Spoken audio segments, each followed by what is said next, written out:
Welcome to TWitWoW, the best wrestling podcast made for wrestling fans, by wrestling fans, on the web today. I'm John, that's my cohort and commentary Ashton, and this is our Lucha Underground review. The final night of Ultima Lucha Trace, and perhaps more importantly, the season finale of Lucha Underground Season 3. Holy fucking shit. Great matches the entire night through, one of which I'm really excited to talk about for obvious reasons. And the final few minutes, I got the same goosebump-inducing feeling that I did for the final few minutes back in Season 1 when that ended. This episode was a masterpiece. I'm already salivating for Season 4, and Season 3 just ended. Partner, what do you got to say about this, man? It's all you. Dude, this was the perfect cap-off to Season 3, and I'm going to say it right now, I really do think that they've not only outdone Ultima Lucha 1 with Ultima Lucha Trace, I think that Season 3 might go down as my favorite Lucha Underground season ever. Yeah.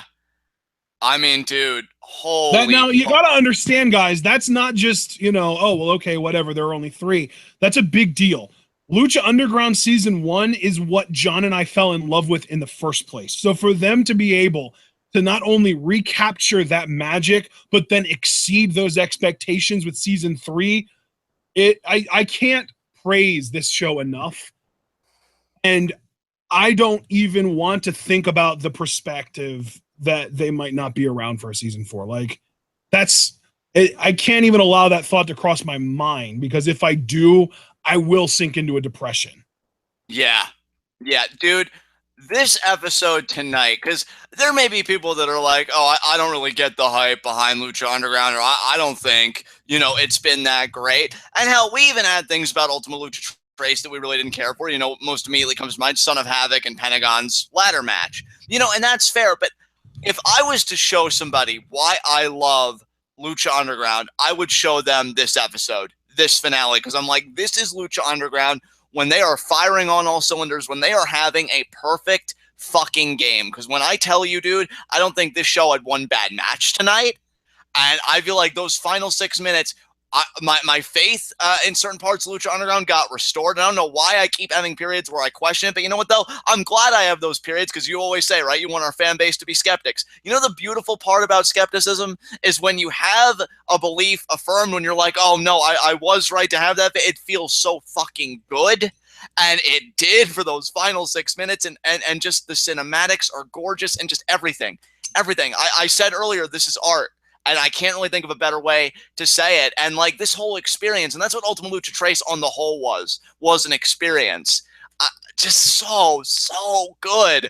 I don't want to keep prattling on. Is there anything else you want to say before we really start digging into this, dude? Because this is going to be nuts here, what we're about to do here. The thing is, the first night of Ultima Lucha Trace, we got an amazing match. And what a lot of people would argue is the match of the year. And I think a lot of people would also argue that even if it's not necessarily their match of the year, it was easily the best match of Ultima Lucha. And then the second and third nights, I'm not going to lie, guys, there was a little bit of a lull. It was a little like the matches were still really fun, but they never quite reached that peak that was Hell of War. Tonight did. Tonight not only reached that peak, but I think went above and beyond. I think tonight we had 2 of the best 3 matches from Ultima Lucha Trace, with Mundo Puma being 1, and I would say the triple threat being maybe 3 behind Hell of War as well. So to me, tonight, and really not only that, but I think that the really beautiful thing about this show and the ending of the show was that they capped off 3 seasons worth of build to make their star. Because you've got to think about this from a business perspective. There is no star in Lucha Underground with more name recognition, with more fan adulation, who is seen as a bigger deal, who has more buzz behind him than Pentagon Dark. And tonight, he went from biggest star to made freaking man and face of the company. And you know what, dude?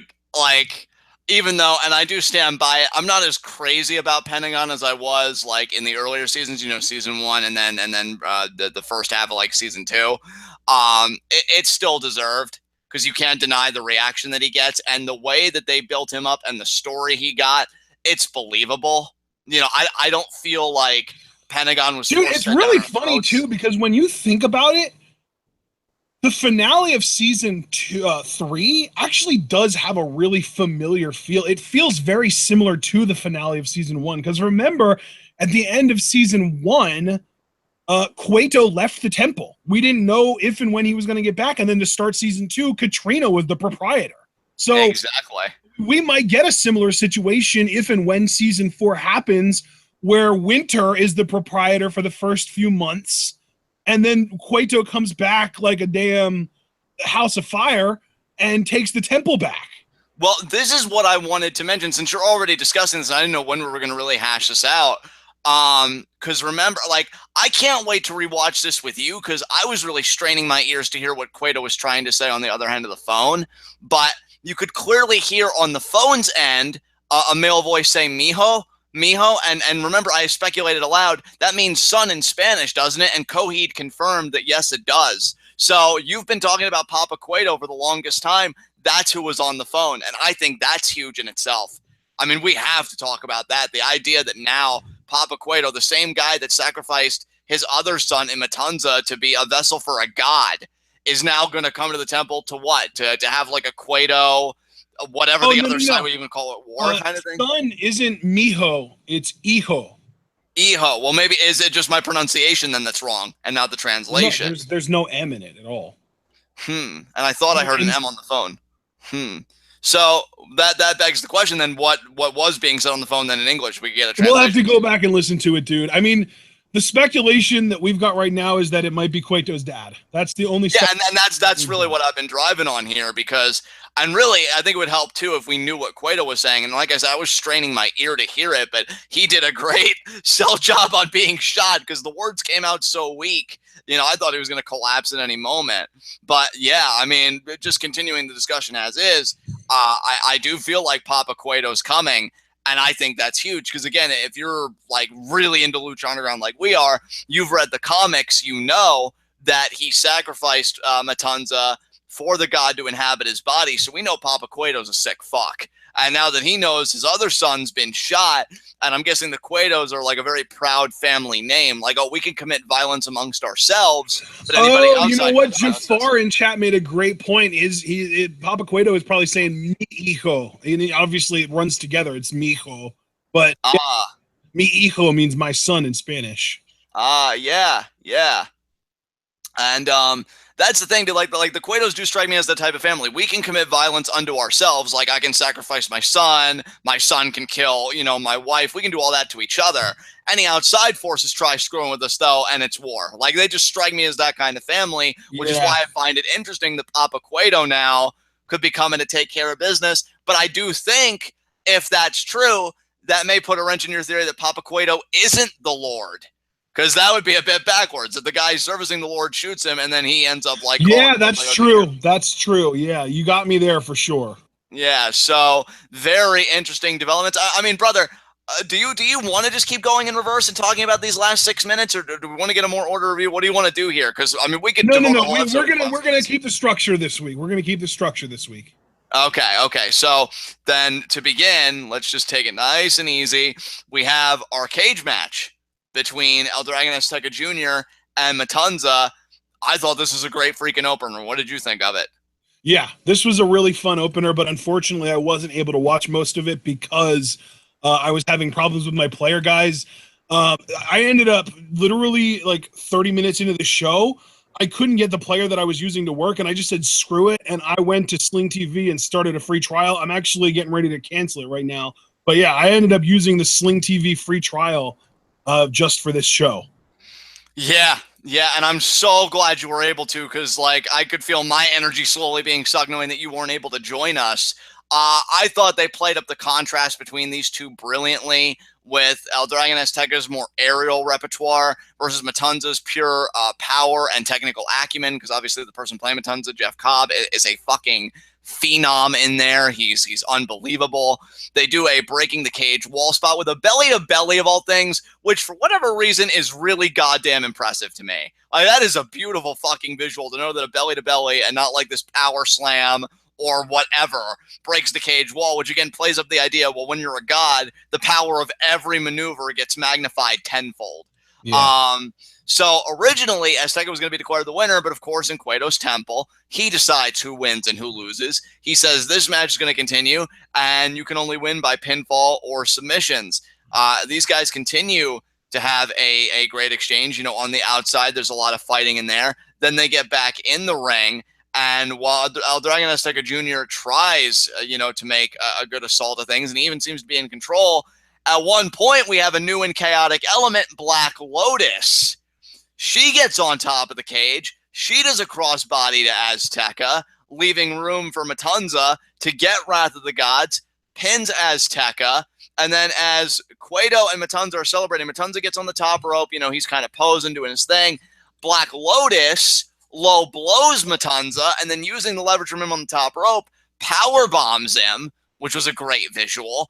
And then she starts to go after Cueto, screaming in his face that he's a liar. And let's remember, for those that need context, Black Lotus pressed Cueto back in season 1. Do you know who killed my parents? I hear that, like, you killed my parents. And then he's like, no, I didn't do it. My baby brother didn't do it. Your mentor, the original El Dragon Azteca, he killed your parents. And he's trying to shift the blame on my brother and I for doing it. And so Black Lotus killed the original El Dragon Azteca, and there's been this tension between her and El Dragon Azteca Jr. because of all that. And so, Black Lotus now seems like she finally understands the truth. And then Cueto smirks because he sees that Matanza's recovered, and he's like, you're right. I am a liar. I am a liar. And right when she's about to do something about it, Matanza turns her around, hits Wrath of the Gods on her. She's laid out alongside El Dragon Azteca Jr., both in this cage now together, laid out. And then Cueto leans in and he tells her, I'm a liar. And dude, what's so crazy about this, I'm actually glad that we touched on just a little bit the final 6 minutes and the most important part of it with Cueto, being shot and calling presumably his father and everything. Because what does this mean for Black Lotus's vengeance? If we are to assume that the worst has happened to Cueto, which I'm not, but it is kind of an open book. She clearly knows the truth now, but Cueto's got his own shit to deal with. Like, what do you think about Black Lotus finally putting 2 and 2 together and discovering what really went down? Like, what implications do you think this will have? Oh, Jesus, man. I mean, obviously, Black Lotus knows that Cueto lied to her about Azteca killing her parents, which, I mean, shit, man. We saw what she was willing to do to Pentagon for doing something to her. Imagine what she'd be willing to do to Dario for basically convincing her to kill the man that was trying to save her when Matanza was the one that killed her parents, most likely. Yeah. I mean, and that's the thing too. Like, we've been questioning this for the full 2 seasons since he first told her that it was Azteca that killed her parents. We've been questioning. Is it true? Is it true? Is it true? Did you lie to her? And even like talking about how like Black Lotus can't allow herself to believe that Azteca was innocent because then that means she killed an innocent man. She can't allow herself to believe that. So now, not only is she allowing herself to believe it, she's embracing it and she's going after the man that told her the opposite was true in the first place. Oh, God, and you just made me think of something else, like completely different from what we're talking about, so I'm going to hold off on it. But mentioning Matanza, because a new realization just came to my mind, I'm going to be thinking about, like, this finale, and especially those final few minutes for weeks. Oh, my God. But, yeah, as far as this cage match goes, I thought it was a really well-done match, and the narrative element with Black Lotus, you know what? It feels good, because Black Lotus has been off the grid for a little bit. I know she went through some stuff personally. It's really great to see her back. Especially really more so as like a narrative device than an actual performer. Because I know as a performer, it said that she's still like very green, but as a narrative element, I think she has a lot to give, and I'm very excited about that. And you gotta wonder, dude. And I don't know if anything will ever replace the original incarnation, but if Black Lotus is going to put together a new triad to try and take out Matanza, because she's not going to be able to do this alone, or if she's not even going to call upon a triad, maybe her and Azteca Jr. can reconcile their differences, and maybe they'll team up against Matanza. I mean, what do you think?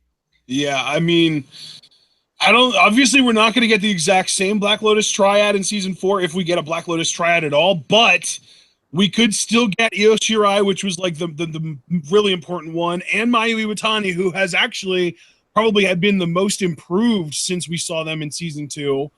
And obviously we would need a third one in order for it to be a full-blown triad. Or alternatively, they could just say like Black Lotus is a member of the triad now. She's been promoted. Yeah. I mean, that's possible. So they could go after the trios titles in season 3. We could get Black Lotus, Hitokiri, and Yurei going after the trios titles in season 4 for all I know. You never know. That would be fucking amazing. It would be. It would be incredible. And let me just address something here too, because I'm not saying it's the strongest excuse, but it's the best one I've got. Because Dragon Man keeps asking, like, why did she attack Azteca? I still believe that was to lull them into a false sense of security, because she really was smart about picking her spot when Matanza had his back turned. So I think she had to make them believe that she was on their side temporarily. And then when Matanza like revealed a blind spot, revealed a vulnerability, she was going to strike. And then I guess she presumed that, oh, if I powerbomb him, he'll be incapacitated long enough for me to do what I want to do to Cueto, which obviously was wrong. But I think that was her mentality about it. I don't think she was doing it because, oh, I hate you, Azteca, or this and that. No, I think Azteca was just in the wrong place at the wrong time. And he was just a strategic piece for a plan that Black Lotus had, which obviously failed. But you know, that's my reasoning. You could agree with it, you could disagree with it, but that's what I'm putting forward. But I think regardless of what you believe, those two are going to have to get on the same page, because Matanza is a force to be reckoned with. And I've got a lot more to say about Matanza and all these guys, but I'm saving that for our big discussion, or what I presume will be a big discussion when we get to those final 6 minutes. But in the meantime, I'm guessing you really don't have much else to say about the cage match, because I know you didn't really see most of it. So do you want to move on? Let's move on. And I think that actually we did get right into our second match after this. We really didn't have a ton of cinematics tonight. We had two. One was the documentary, and then the second one was like the post-everything thing. Yes. So we got the triple threat after this, right? Yeah, man, we did. Oh my God. Are you going to be able to talk about this officially? Because I feel like you saw most of this match. You know what? I missed the first few minutes of it, but I saw starting with Jeremiah on the outside throwing. That's right, because Cage was setting up tables, and Jeremiah threw a trash can at his face. Yeah. And then that's like the last thing I remember. Or I mean, not the last thing. That's the first thing I remember, because then Jeremiah threw the trash can in Mill's face too, and that whole thing started up. Right. Okay. So I'll tell you what. From what you saw, like, onward, because really I don't think you missed much even before that. So I'll say that you and I can really talk about this match in full for the most part, because you really like got in when everything was going fucking crazy. What'd you think of this, man? I'm gonna give you the floor first on this, because I thought this was great. Yeah, this match was freaking nuts, man. I'm not gonna say that this was like an amazing wrestling match by any means, but the match was just crazy. It was chaotic. It was insane. I loved that. The thing is, when Jeremiah got eliminated, I do think the match quality went up, because I love Mill and Cage more than I love Jeremiah, and I feel like Jeremiah was almost like that annoying flea that just keeps pestering the other two bigger guys and just won't go away. And then when they got rid of him, he did end up coming back at one point, but the rest of the match I feel like was generally better. Yeah, dude, here's my thing. And here's something, like, I don't want to belabor any points, because I know we have a lot to discuss and I don't want to be tedious or anything, but I feel like it's always worth repeating when we get matches like this, because, you know, we've kind of made it a point, like, on Patreon and stuff, which, by the way, guys, check out our Patreon if you haven't. I'll be sure to plug it in at the end of the show. You know, our whole thing with death matches. And, you know, I know some people noted, like, how into that triple threat we were, and it's like, oh, but what about, like, death matches? I don't like death matches. My thing is, let me just explain my perspective on this, because you bring it up, and really, I don't think that you would have made like the death matches cost double rule like I did. The reason that I say that, and here's the thing, this match was great in spite of the death match quality. If they would have just gone out there and killed each other, and even if there was limited to no blood, and if they never did the glass spot, and if they didn't do all that shit, I would have preferred it. I think I would have enjoyed it more without that stuff. But the match itself was still so good that even despite that going for it, I still loved it. Does that make sense? That makes sense to me. What I was going to say from my perspective, one, I guess I could agree with you that I would have liked it just as much, but I think why I can forgive it, I think when you look at the three characters involved, that kind of carnage makes sense, especially with Mill and Jeremiah. Maybe not so much Cage, but definitely Mill and Jeremiah. It makes sense that you'd see those toys come into play. And two, what I was going to say is I think we have to make a distinction, and I'm not saying it's a fine distinction, mind you, but a distinction nonetheless, between death matches with an actual working narrative, and this had a big working narrative in it because Cage is trying to get back the gauntlet that was his. Jeremiah wants to impress Katrina and get closer to her and unseat Mill, and Mill, of course, wants to serve as his mistress, that being Katrina. And again, that gauntlet being a very powerful item, and Katrina is also a narrative element because she wants to get it, because she wants to give it to Vasquez so she can be whole again.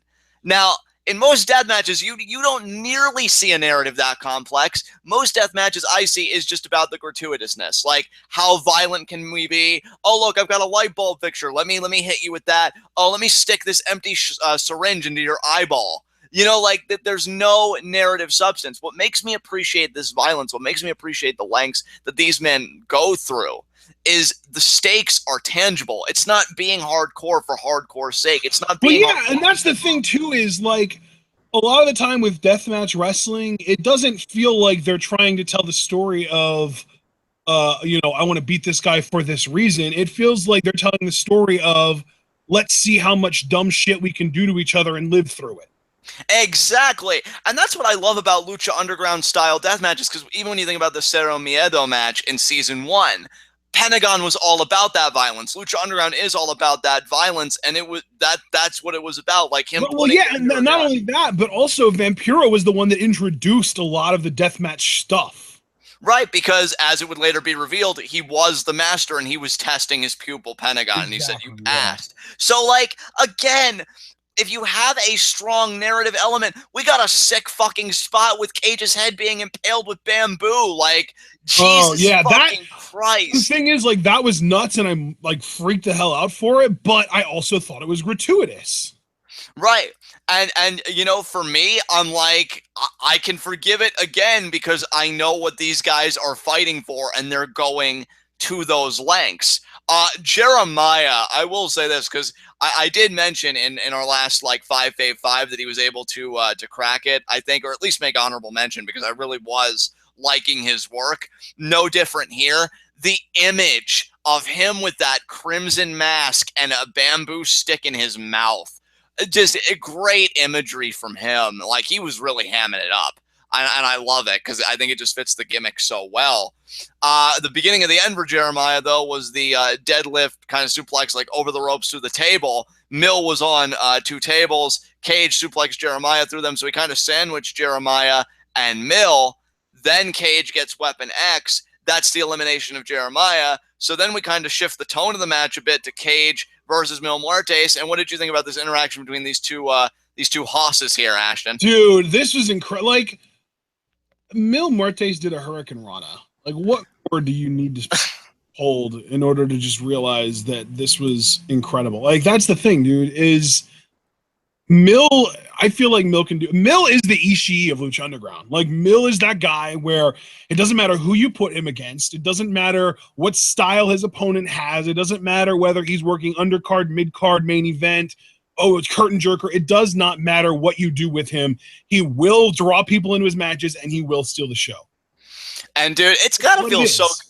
It's gotta feel so good for you, as a Mil Muertes fan, that just his matches and he just as a performer just seems to get better and better and there's no slowing this guy down. See, but that's the thing. I don't even know if he's getting better or if he's just always been this good and he's just showing more and more as we go, and he's just held his cards close to his chest. And that's another possibility as well. But regardless, it just gotta feel so good for the guy that you've said is your #1 favorite in the temple, consistently putting on matches like this. Because goddamn, and by the way, not to push fast forward on this because they have a great exchange. Mill does ultimately win. Jeremiah has a brief run-in with the chair.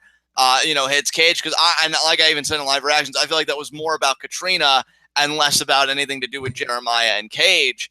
And, Cage initially kicks out. He's still kind of staying in it. But ultimately, Mill has a chair. He sends Cage into it, and then he does the flatliner on the chair, and that's it. Mill wins, which, by the way, and I think I wanted to mention this during live reactions, but I couldn't, and for very good reason, which we'll get into in a second. Mill is still undefeated at Ultima Lucha, 3-0 now. Yes! I'm so glad you brought that up. I forgot about that. Yes! Yeah, dude.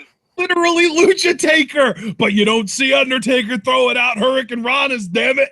No, you don't. And, dude, if he's Lucha Taker, I'm calling my spot now. I think Mill's first Ultima Lucha loss will be against Vibora if they ever decide to pull the trigger with singles on him. Because that's the only guy I can honestly see at this point beating Mil Muertes on an Ultima Lucha but that's stage. The thing, though, is Mill beat Vibora in the Cueto Cup. That's true. Or actually, no, wait, no, he didn't, because Paul London didn't he? Oh, that's right. We never got Mill versus Vibora in the Cueto Cup because the Rabbit Tribe held Vibora's feet. That's right. So the match is still fresh, baby. I'm telling you, I'm calling my shot, man. I'm calling my shot, man. But yeah, 3-0. And yeah, because again, I swear to you, I was going to mention that on live reactions, but I think you can forgive me for why I couldn't, because Mill was posing with the gauntlet, in his arm, and then it happened. The return of the Hunter, King Cuerno. Dude, this is all you. It's not just that Cuerno's back. Like, I love Cuerno being back. That's cool. But first of all, I want an explanation for how he came back from the dead. Yeah.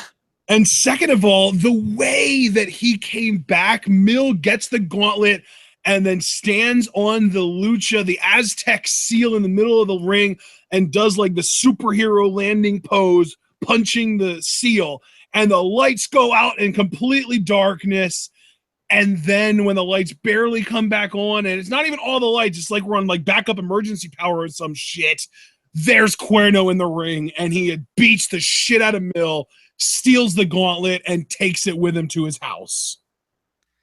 Yeah. Oh my God, dude. Here's the thing. You've been an advocate of Cuerno since day fucking one, so I'm not touching this just yet. I'm going to say my piece, but I want to know what you thought about this return and Cuerno wielding the gauntlet now. What do you think about this, dude? This is nuts. I mean, the thing I'm wondering is if Cuerno is going to keep the gauntlet for himself just as a trophy and like keep it in a trophy case, or if he's going to use it as like a power source and maybe even let it possess him, or if he's going to use it as leverage over Mill. Yeah, because to me, dude, I look at this whole situation and I'm thinking to myself, similar to you, for Cuerno, is this more less about I want it, or is it more about I don't want Mill to have it? Because those are two different things. Yeah, that's what I'm thinking. Because the thing that we've noticed about Cuerno pretty consistently is this is a cerebral fighter. This guy is smart. He is, as John would never ever want me to say in my life, but I'm going to say it anyway, Cuerno is woke. Yeah. Oh my God. You know what? I'm going to let it pass because you're not wrong. You're not wrong. I mean, this is that they've presented Cuerno. He's a hunter. He's got the cerebral characteristics of a hunter. The guy picks his spots, and he picked a great fucking spot here. I mean, Mill was worn the fuck out, and he beats him down, and he takes that gauntlet. And dude, here's my thing. Can I just say, and forgive me for like the broad brushstroke statement, because I know we're trying to keep it like specific to the segments. I am so fucking excited for the undercard in season 4. Because between this, another return we got tonight, and developments, I'm like, oh my God, there are so many people that I could see coming out of feuds or just doing things that could get them to the main event level. Like, I don't think I've ever been more excited for Lucha Underground than I am right now, and they're in their 3rd season, so it's not like they're still like that hot new kid on the block anymore. They have that bit of maturity. Dude, the thing too, like, not only that, but we still have to kind of briefly address the idea that this is MGM. Like, we're talking about MGM. This is Mark Burnett we're talking about. I'm guessing that the reason that Lucha Underground season 4 negotiations have been going on for as long as they have is because Mark Burnett wants to do something bigger. He wants to go bigger. He wants to make something, he wants to make Lucha Underground a bigger deal. And the network that's offering the pricing probably wants to stay where it is, and they don't want to get any bigger. They don't want to, have to pay more money to increase anything. And I'm guessing, if I had to guess, that Burnett probably wants to go to 90 minutes. There's probably negotiations happening right now of one side saying we need to go bigger, we need to get a longer show, we need a 90-minute time slot instead of 60 minutes, and the other side saying no, the show works with 60 minutes, we need to keep it there, and we don't want to pay you for the extra 30 minutes of airtime. So that kind of shit, I bet you that shit is happening right now. And I think the only reason I'm bringing this up is because the 90-minute thing, I've been suggesting that since the end of season 1. I think they should go to 90 minutes, and with the roster that they have now, we were already complaining in seasons 2 and 3 that certain feuds, certain storylines, certain people don't get enough TV time. You go to 90 minutes with the roster you have now, we're still going to complain about that, but we won't complain as much about it. Yeah. I mean, you ain't wrong, brother. Like, God, it's so funny because my excitement for season 1 was in the sense like, oh my God, we've just happened upon the next big thing in the wrestling industry. And now in season 3, like seeing how this is all ended, and it's really just kind of embodied in Cuerno's return. I'm like, oh my God, like these guys, they know who they are. They've come into their own with this event. And that's what I really believe this was. If you want my opinion, just in a soundbite, I think this is Lucha Underground really fully realizing itself and being like, this is who we fucking are. And I love it. I adore it. And I'm so excited for season 4. I hope whatever deal they reach, whatever the specifics are as charitable to Lucha Underground and the people behind it as possible, because you need to be putting more behind this, not less. And right. And to bring it back to the point we were on, I said that King Cuerno is woke, and I said that for a reason. I wonder if he knows what that gauntlet has in it. I wonder if he knows what that gauntlet was doing to Cage. I wonder if he knows what that gauntlet would do to him if he would put it on. And then the question is, if he does know, does he consider it to be worth the extra power to basically sacrifice his self-sentience? And when you talk about knowledge, I mean, does he have any inkling what that gauntlet could mean to Katrina or to anyone, for that matter? Yeah. I'm very, very curious how this is going to play out, because here's the thing too, and I do not mean this as a jab. This is not me being cheeky, but it's so weird seeing Cuerno wield that gauntlet, because when you think about a body that can handle a god, all due respect to Cuerno, his isn't the first body type that I think of. And that's why it's such an interesting visual seeing him wear it. And when he did the throat slit with the gauntlet on, I fucking popped. I'm like, holy fucking shit, we are doing it, man. We are in this shit. So, yeah, if we're talking about storylines that I'm like really invested in season 4, this, if it's not the top, it's definitely top 3, because I am dying to know what Cuerno's going to do with that shit. Because we already know, dude, what Katrina wants it for. Cage may not be done trying to get it back. I mean, he may be, he may not be. Who's to say? Like, that gauntlet, especially because, and again, not to jump the gun too much, but the final 6 minutes, we do see, to your point, that Cuerno has it displayed in his hunter's room. He's not wearing it. And to me, if you're not wearing it, that means on some level, it's still up for grabs. So not only am I curious what Cuerno will do with it, but I think the broader question is, can Cuerno hold on to it? Because Katrina isn't going to give up knowing what's at stake. Like, this is crazy, dude. But yeah, that's well, yeah, dude. I mean, the thing is, Katrina, like, I don't think Mill ever really cared about the gauntlet. He just wanted it because Katrina wanted it, and he wanted to make her happy. So, I mean, yeah, like, Katrina's not going to stop coming after it, and therefore neither will Mill. And the thing is, both Katrina and Mill know where Cuerno lives. She had to go there to revive Mill the second time. Exactly. Yeah, man, who the hell knows? I'm just so excited for this. I'm so happy to see Cuerno back. Because I will say, Lucha Underground, and we say time and time again, it's my favorite wrestling promotion, my favorite show, et cetera, et cetera. And it's rare, right, that a show like that, you could feel the absence of anybody, but I think so many fans felt King Cuerno's absence. I, on occasion, felt Cuerno's absence, and I think you did too. Him being back just feels so right, dude. It feels so right. He's picking up right where he left off with Mil Muertes. I'm stoked as fuck for this. That's all I got to say about it, though. Unless you have anything you want to add, we can move on. Absolutely. Let's move on. And up next, now, you let me kind of get the most talking in for that segment because of my boy Cuerno. I'm going to let you get the most talking in for this segment because up next, we got the Johnny Mundo story, a true masterpiece presented by Taya. First of all, to Vice, this is how you make a documentary, okay? You should call Taya, get a notepad, get a pen, and take some goddamn notes.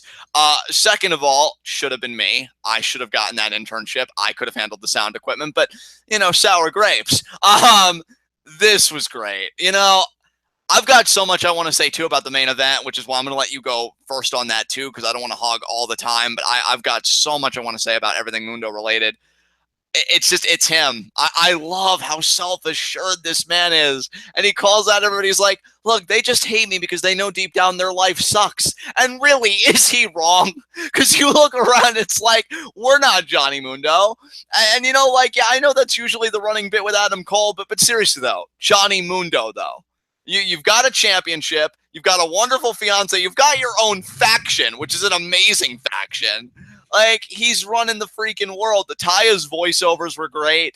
Jack Evans using the signboard. You know what? Even when Jack Evans can talk again, I hope he keeps the signboard around because he's just got the personality for it that it works. And I think there's still a lot of rope to use up on that because he's just such a charismatic I disagree with that. We need more Jack promos. That is true. I don't know, man. I think the beauty of Jack is he's so charismatic he could make either work. But yeah, just thinking back to some of his vocal promos, I could see where you're coming from. Because, we need more of those Dragon Slayer quality promos. Yeah, we need more El Mejor Luchador. I love that, Johnny wanted it to have this professional look, but of course you know that it's not. It's just a bunch of dudes palling around, with the one, woman that can hang with them. So that's a cool fucking group. They're cool people. Well, we're all nerds, nerds. So it's just, it's great. I love it. I'm not going to give this huge, detailed exposition of it. Love that Welcome to Slamtown was playing in the background. The day that song has a formal release will be the day that I never stop nutting because every time I play it, that's just going to be what happens. I'm going to run out of underwear to wear. So, yeah, it was great. I just as a Mundo fan for over a decade, and I mentioned that a lot in live reactions, just that and the main event, which we'll get to, just such a vindicating feeling to see a top heel healing it up. Vindicators 3. Vindicators 3 blue. Actually, no, it wasn't too bad. But no, it was a great feeling, seeing him being the man, being that heel. And I love it. And again, I'm going to expound a lot more on that in the main event. But that's all I got to say about this. Is there anything you want to add about this documentary? Because did this tickle your funny bone at all? Dude, here's the thing. I love that we've seen Boone the Bounty Hunter before because we know when Johnny Mundo is playing a character and acting and actually doing a good job of acting, even if the character is meant to be corny. But in this was Johnny Mundo. This is what I'm going to say. This was John Hennigan playing Johnny Mundo, playing an even worse actor than John Hennigan. Yeah. Oh man, seriously, that's what it was. This documentary, Johnny Mundo was way over the top, cartoonish, acting horribly, and I mean literally doing a horrible job of acting, and and it was clearly intentional because, like I said, we've seen Boone the Bounty Hunter. Now, was the acting fucking Oscar worthy? No, but it was still a hell of a lot more realistic and convincing than this, which is the point. So yeah, I loved this documentary, and I love that it's considered to be a documentary too. It's a documentary within a fictional universe. So what the hell does that even make it? Yeah, dude. I love it, man. I love it, and that one moment when Jack was just yeah, it's pretty cool. Johnny pretty much just lets us do whatever we want, and then Johnny was just I don't let them do whatever. yeah. So good. And then you know what? I am going to call him this one time. Ricky Mundo. There, you got. That's how you know it's Ultima Lucha, folks. I said it. I said it for posterity. It's on audio. Ricky Mundo and that's why Lucha Underground. You can admit it. You can admit it. Slide in my DMs and tell me I inspired this character, right? Because who the fuck else would you hear this from when he's oh, being with Johnny Mundo is getting to walk with Jesus, except Johnny Mundo's cooler. So fucking true and so fucking perfect, but it should have been me. Should have been me. So good. I mean, hell, man. I mean, have you? We've been invited to the temple before. Maybe they were doing that as like they were going to try and get you to audition for that role. Oh my god, I missed my chance! Java! I've gotten better at that, I feel like. But anyway. 5 out of 10. Damn it. Any other remarks you have about this? No, I just loved it. It was wonderful. Let's get it a main event, which, I mean, I'm going to still say it's a main event, even though there was a match afterwards, because it was the intended main event and it felt like the main event. Dude, you know I'm going to have so much to say about this. By the way, to Hypothesis, who said in our last chat, oh, well, CM Punk wouldn't have settled the way you are right now, Ashton. Yeah, that's because CM Punk was a mark for main eventing. Oh, everybody getting shot, which I love that I say that, given what we're going to be talking about. I love you, CM Punk, and I want you in Lucha Underground more than anything, but your incessant dream to main event a WrestleMania being what ultimately ended your career when you dealt with all of the other shit that you knew was unethical and terrible and just kind of swallowed it and dealt with it. Like, what kind of person does that make you? Like, you can sit by and deal with WWE telling you that you're going to be able to do something that'll make you money and then pulling it out from under you and then making you work her and Vince telling you he owes you one and then never paying you back, but not being able to main event WrestleMania. That's the final straw. Yeah. Hey, man, I ain't touching that. I mean, I don't think you're wrong, but like you, I do want Punk in Lucha Underground. I know. Dude, I wonder, that's the thing, though, is like, we know that the creators of the show want Lucha Underground to have CM Punk in it. I wonder how Punk would have reacted if he was in Johnny Mundo's spot on this show, where he got the quote-unquote main event, but he ended up not being the last match. Would he have been pissy about it? Probably, knowing Punk. Probably. Absolutely. Yeah. I think he would have been anyway. Yeah. So the main event, you know that I'm going to talk endlessly about it, so you go first. What do you think about Puma versus Mundo here? This was, honestly, it might be my match of the year. Dude, I'm going to be, and this is a testament to Lucha Underground, if nothing else.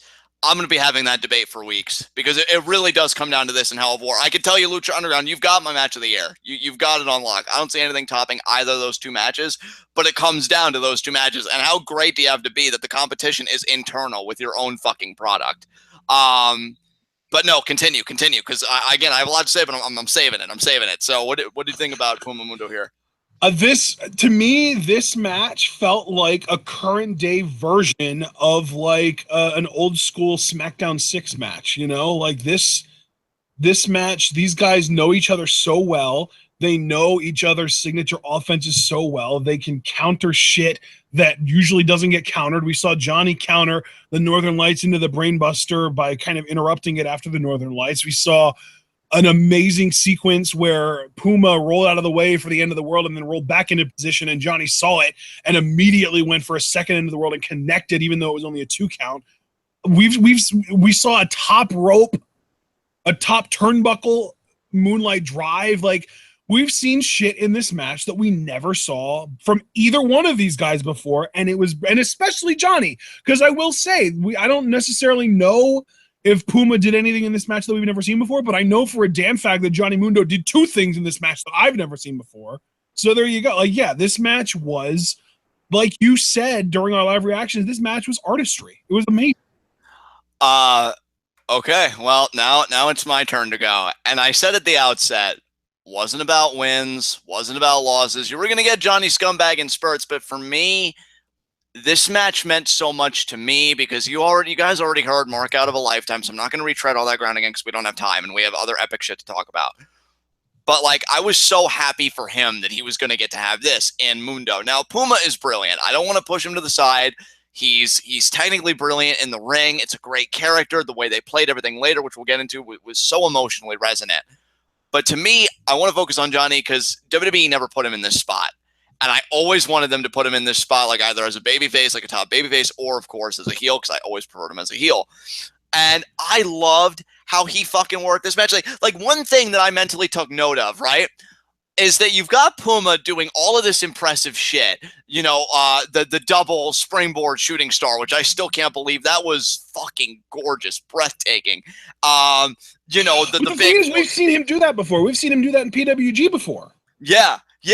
But like, what I'm getting at is, what does Mundo respond with some of Puma's like breathtaking aerial reptors with? Maybe just a cheap right hand, and I love that. Like, he really played the heel role so fucking well here. Because anytime Mundo or Puma would go for finesse and technicality, Mundo would consistently go for the cheap route. Now, I think that changed gears a little bit in the latter half. Post Worldwide Underground interference, which we'll get to. That kind of changed, and then they really wore it. Became more of a pride thing of going tit for tat, like, oh, I'm going to do this, and then you do that. And I didn't even mind it because these guys are so competitive with each other. Like, it makes sense to me. But this I love match was like the Bohemian Rhapsody of wrestling matches, because like it went in phases, and the 3 phases, and it might be more than 3 once I think of it, but I'm just going to say 3 for now, felt like 3 distinct different matches. Because like you said, the first part of this really was like your traditional, almost WWE main event style, babyface versus heel, good guy versus bad guy. Good guy does flashy stuff, heel shuts it down with a punch. And then the second part of it felt like a crazy like Worldwide Underground match. Really, it just felt like shit was breaking down. We even had a fucking PWG spot where Rick Knox did a suicide dive out under the rest of Worldwide Underground. And then the third chunk of this match felt like Lucha Underground. It felt like, okay, now we're here. Now we've got these guys doing ridiculous aerial maneuvers, just trying to one-up each other, reversing everything, finding different ways to counter shit that we haven't seen before, being innovative, being unique, being awesome. And yeah, it's like freaking Bohemian Rhapsody, because Bohemian Rhapsody started out like a slow kind of ballad, and then it built up and it turned into a rock song, and there was a point where it felt like fucking opera or some shit. So yeah, like, this match was the Bohemian Rhapsody of wrestling matches. And you know what? You phrasing like that might have been what I needed to hear to be like, no, this is my fucking match of the year. Fuck it. Because this, oh my God, this. And see, that's the thing. One thing I will say about the debate, because it's going to be a big debate probably on the Squared Circle subreddit, the Lucha Underground section. It'll probably be a big debate among our fans. I don't think it's fair to compare this match to Hell of War, because I think they're 2 distinct types of matches. Yeah, it really comes down to preference. If you it really does. The ultra violent, these guys are trying to kill each other, and there's a story behind it and stuff. If you prefer that, then that's you. That's fine. No one's gonna tell you you're wrong. Or if you prefer, sort of like I said, like the artistry of this match and something so different that we don't really see in any other wrestling companies, this like it's not 3 stages of hell, but it is like 3 different matches in one. So in a sense, it's 3 stages of something. I just don't know. Dude, I still, and I love that you drove home the point, and I'm appreciative that this is more conversational than I anticipated, because I thought I was just going to have like brain vomit everywhere. I still can't get over that like rebound end of the world. Like, I missed the first one, but then I get the second one immediately. Like, oh my, because I think for guys like us, and yes, I said guys like us, because folks, Ajin's made clear to me he was a fan of Morrison before he even met me, when he was still John Morrison in WWE. When you have that kind of knowledge of his career and you know that he's never done that shit, that gets a fucking pop. Like, because that's the thing, right? It's almost become a running joke, again, when you're really into Mundo like you and I are. Oh, he's always going to miss the first one or whatever, and he'll probably land his feet. But no, like, he put that twist on it. And for me, like, I'm sorry, I hate to be like the fanboy, I hate to be hyperbolic, but I think this match cemented to me that you're goddamn right. Johnny Mundo can be a top heel world champion in any organization, because he put his fucking back into this. He did the cheap tactics. He had the faction. And then when he tried to beat Puma straight up by being the better man, because again, the pride issue and knowing this rivalry, we saw an avalanche moonlight drive, legit, not even like the Evan Bourne style that I referenced, that classic ECW match where his feet were hanging on the top rope. No, this was full blown. We're both on the top rope. I'm taking you with me, moonlight drive, which was fucking gorgeous. And then that fake out, like, end of the world before that, like, just so good. And I love too, again, I can't emphasize this enough, how this man can synthesize brilliant aerial maneuverings, in Mundo with cheap tactics, like, oh, you're going to do this, I'm going to blind your line of sight with the ref, and then I'm going to hit you with the right hand. like this guy just gets how to be a heel, how to get that heat. I think he actually proved that even well before this with the Rey Mysterio feud. But I think like this even more so because they have this history. And to talk about Puma a little bit, I love that narratively he came out in his traditional Puma colors, that he was the good guy. Because to me, and I'm going to be honest, like you were honest about the triple threat, that if it didn't have some of those like really unsavory elements, like you probably would have appreciated it more. I feel like I was able to appreciate this match at like peak saturation. I feel like I would have appreciated it less if it was Dark Puma, you know, and it's more about Vampiro exerting that. Like, I'm glad it was this, dude, because to me, this is like textbook full circle ending. They main evented the first episode of Lucha Underground with Puma being this way, and well, Mundo was a babyface at the time, to be fair, but now he's more realized in this role. And then, you know, you come all the way here through all that history. Like, this match was fucking beautiful. This match for me as a Mundo fan was everything I ever wanted, and every title reign's got to end. And what does it say? That every time a favorite of mine loses or a title reign that I really liked ends, I'll admit it. I get pissy. The tone drops. Oh, well, guys, that's our live reactions. No, I'm fucking happy. Like, I couldn't have asked for anything more for his first and maybe only, you know, because we got to face that reality. This may be his only run with the Lucha Underground title. And you know what? If it is, what a fucking run it was. And to punctuate it like this. Like, dude, that's the thing. Like, that this was the icing on the cake. Because, like, you got to remember, like, those reactions that you had to him winning Gift of the Gods and then the world title, that shit's never going away. Yeah, never. Like, never. It finally happened. You finally got your moment with Mundo. Like, we never thought it would happen, because when he left WWE, there was a chance he might come back in a few years, but then it just never happened. And then Lucha Underground starts up and you're like all happy just to have him. And then we get this. And not only is it just like, oh yeah, Johnny's champion, that's cool, but it's everything you ever wanted out of a heel reign from him. Yeah. And like, honestly, dude, I'm going to go ahead and say it. I know you prefer him as a heel, and that's great and all, but I really do want to see him eventually redeem his character, come back around to the face side, and win the title as a face. And you know what? With that kind of arc, I think that would be the best kind of babyface Mundo. I think you're absolutely right, but I think he needs an arc like that, and I'm glad you said it. He needs to be humbled first, obviously, and I don't think title is enough to do that, but yeah. Yes. I think you know what I could see happen? Like, obviously, this is me entirely fantasy booking. It's probably not going to happen, but this is just one instance of an idea that could help to make Johnny Mundo a great babyface. He lost the title to Puma and then to Pentagon, so he's going to challenge Pentagon in a rematch. Probably first episode of season 4, if I had to guess, assuming we get a season 4. He loses that. Maybe even he loses that because of Angelico again. And then he starts going against Angelico, loses to Angelico, and then we see him like in the back somewhere or something, and he ends up crossing the wrong gang, whether it's like the Black Lotus Triad or another trio that we don't know about, or the Reptile Tribe. He crosses someone's path and just somehow manages to rub them the wrong way, because obviously he's not in the best mood. He just lost a match against Angelico, and he just gets the shit beat out of him. Like, just not even like full blown, like the way that Worldwide Underground broke Angelico's leg in the car door, but without putting him out of commission for more than just a few months or weeks even.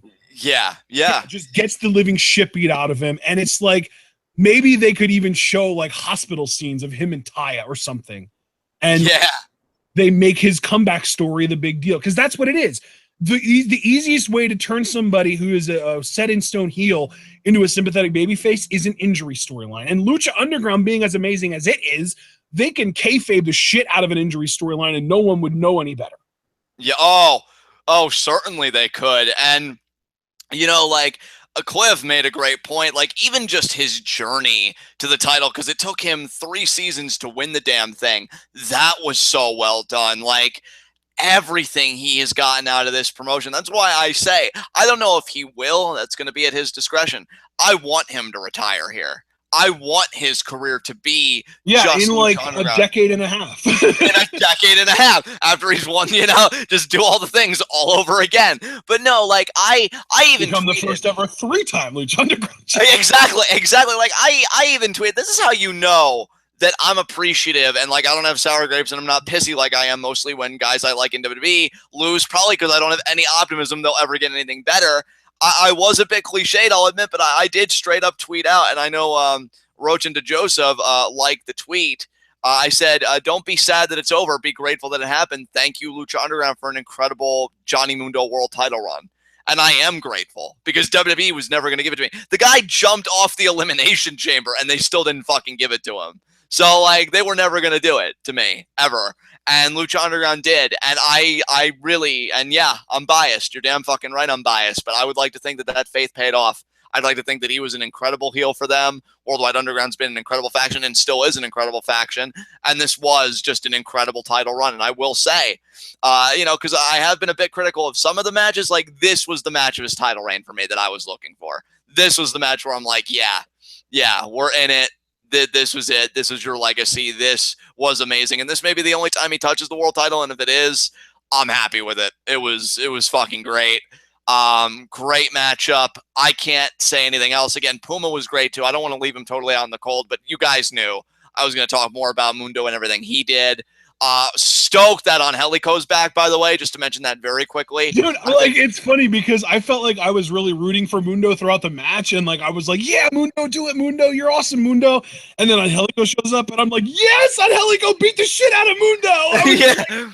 I did a complete 180 just because I love Angelico. So like, I mean, honestly, if we were talking about from just a roster standpoint and not just like who's been on TV and in relevant storylines and shit, Angelico is in my Lucha Underground Fave 5, but I can't have him in my official Lucha Underground Fave 5 until he earns it through like television appearances. You know what I mean? Oh, dude, he is so fucking good. Like when he got, he might even be like number 3 for me behind Mill and PJ. He might.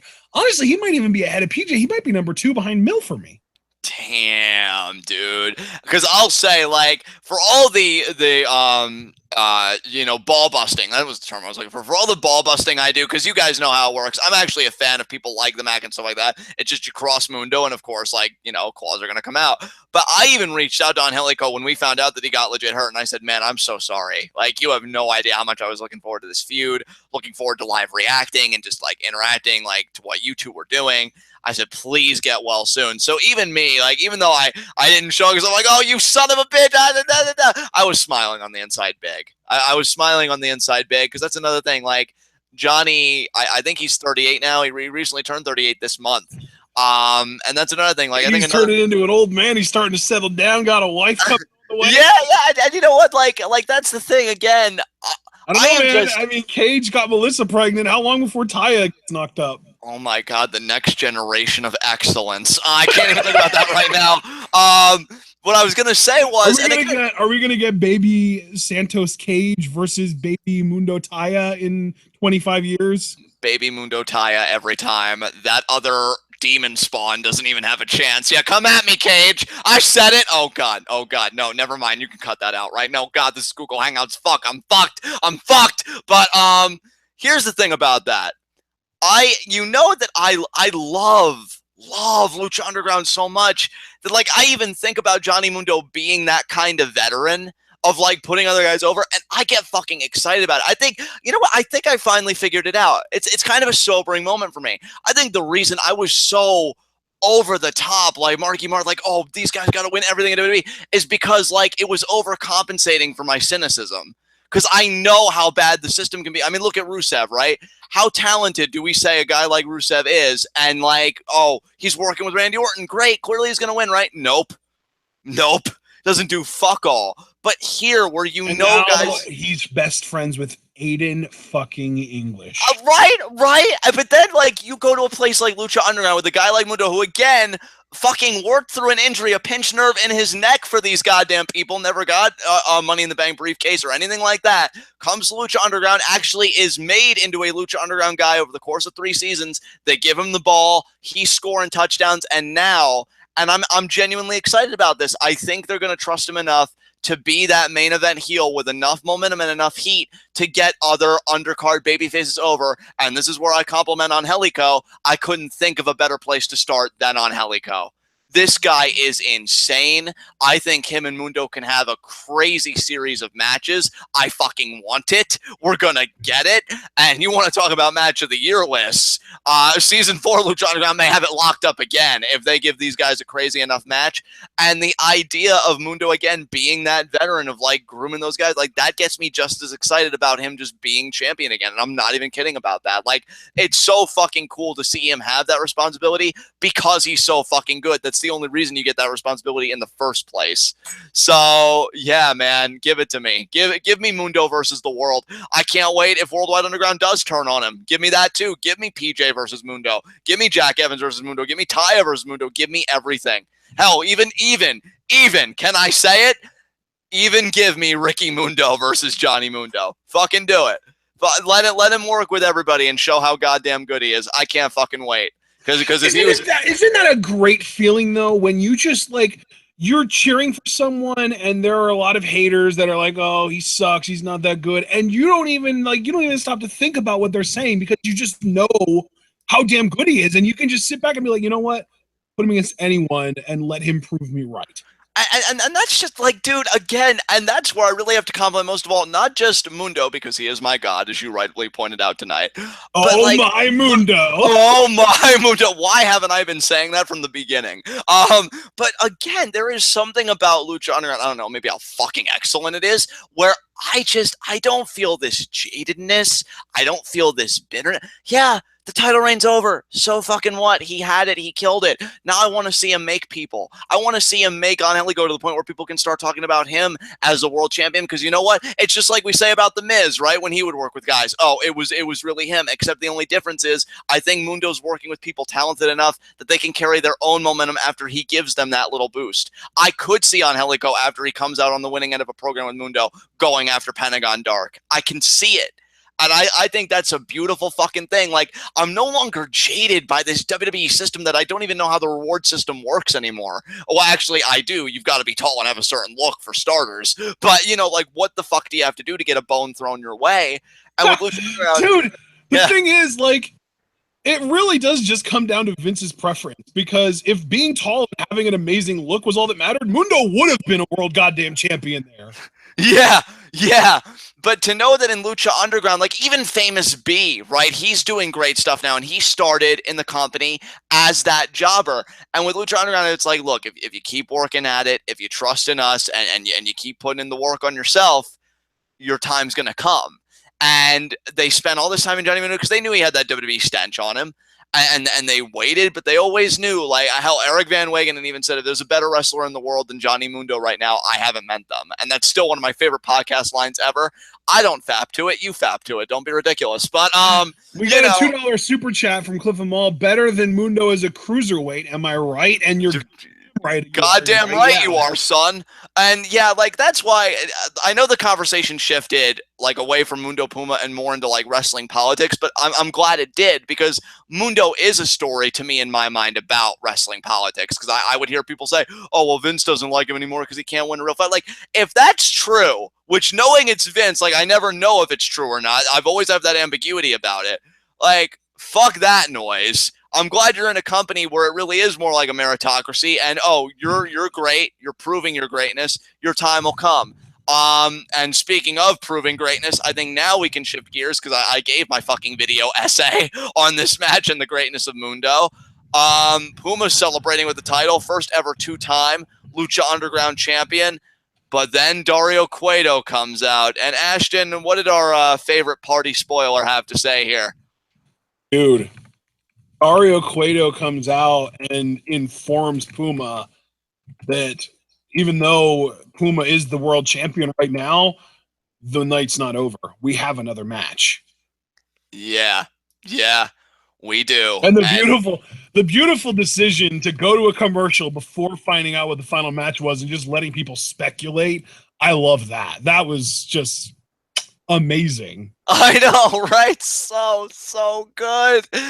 And then we come back. That right there, like, here's the thing, guys.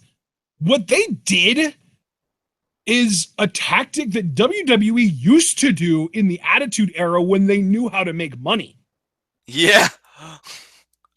It's really something, dude. I love that they know when to pick their spots, when you know what's funny, like with the way Lucha Underground does commercial breaks. That's how some really savvy in-ring performers do matches. Like I remember Jake Roberts once said, like, "Oh, you could slow the match down. You could make the crowd hate you. Like it's all about control, right?" And I feel like Lucha Underground has gotten that same mentality with commercial breaks. Okay, we're gonna do this commercial spot so that we can cool them down. We're gonna do this so we can rile them up and get them to speculate. It's so good, dude. Yeah, It's next level and the psychology. thing is, like, it's so funny when people get on our cases, like, "Oh, you suck, Lucha Underground's dick," or whatever. Basically, getting on our case for liking Lucha Underground so much. And I really do just want to say, we don't go out of our way to praise all of these things about Lucha Underground because we love it so much. We love it so much because it does so many things right where WWE gets it wrong. Yeah. Like yeah. we've been watching WWE. I've been watching WWE since 1998. John's been watching WWE since I want to say like 2001, 2002. Yeah. And right now is probably the worst time in probably close to 20 years, if not, oh, actually, it's got to be over 20 years because 20 years ago it was 97, and that's one of the best years in WWE history. So this right now is the worst time in over 20 years to watch and be a WWE fan. The product is absolutely horrible, and it's not just because it's cool to dislike WWE, because like I don't give a shit what's cool and what isn't. I enjoy what I enjoy, and if I notice things that Lucha Underground does that I like that WWE could be doing but they're not, I'm gonna call them out for it. Yeah, as you should. Like, dude, here's the thing. I think, and not to overly jerk myself off or pat myself on the back here, but I think what podcasts like what we do and like what I see others do, why that matters is WWE is still the monopoly around here. They're still running the game. We all know that. Like we don't have our heads in the clouds so high that we see Lucha as a viable competitor yet, as far as financial and branding, like all that stuff, to the WWE machine, because that's what it is, a machine. But you've got to call out what that machine does wrong and what these other things do right, because I feel like that veers the eyes the other way. And I feel like if WWE did have the stuff that Lucha Underground does, then maybe it would earn its status as the wrestling conglomerate it is today, or excuse me, sports entertainment. But I love what Lucha Underground is about. I love that they know when to do a fucking commercial break and not, this random spot and we'll be right back because we have to get all these sponsors to make our money back. And by the way, have you ever noticed too, ever since that night, that hashtag give divas a chance, when that trended on Twitter and it made Vince realize like, oh shit, the fans want divas, ever since then, women's matches are basically the designated commercial match. Like literally they start the match, they do 2 minutes of shit, we cut to commercial, we come back, they get another 2 or 3 minutes, and then the match is over. Yeah, exactly. So a 10-minute match or an 8 or a 9-minute match, we see 4 or 5 minutes of, because there are commercials throughout the whole middle of it. And obviously then, because it's during a commercial break, the women working in the ring can't do anything exceptional or amazing, because then people watching from TV would miss that shit. So they basically just have to work rest holds and like boring shit like that during the commercial break, and that bores the live crowd. And then when we come back from commercial, the live crowd doesn't give a damn because of that. And it's like the WWE is still, even though they're trying to brag, oh, the women's revolution, we're getting chance now, they're still treating women like absolute shit. Yeah. It's women so are still treated as second-class citizens in WWE. Yeah, they really are. They really are. Like, and my whole point there is they used the give divas a chance thing to go from women having 30 seconds to a minute match time, basically adding up to about 2 minutes between entrances in their match, to now they still get that much time, and then we got to a commercial break, and then we come back to another like 2 minutes of women. So basically they are getting the 9-10 minute matches that everyone wanted, but we're only seeing those first 2 minutes and then the last minute or two. So yeah, just as bad as it ever was. It's just now WWE's making more money off of it because they're sticking fucking commercials in the middle of every women's match now. Yeah, dude.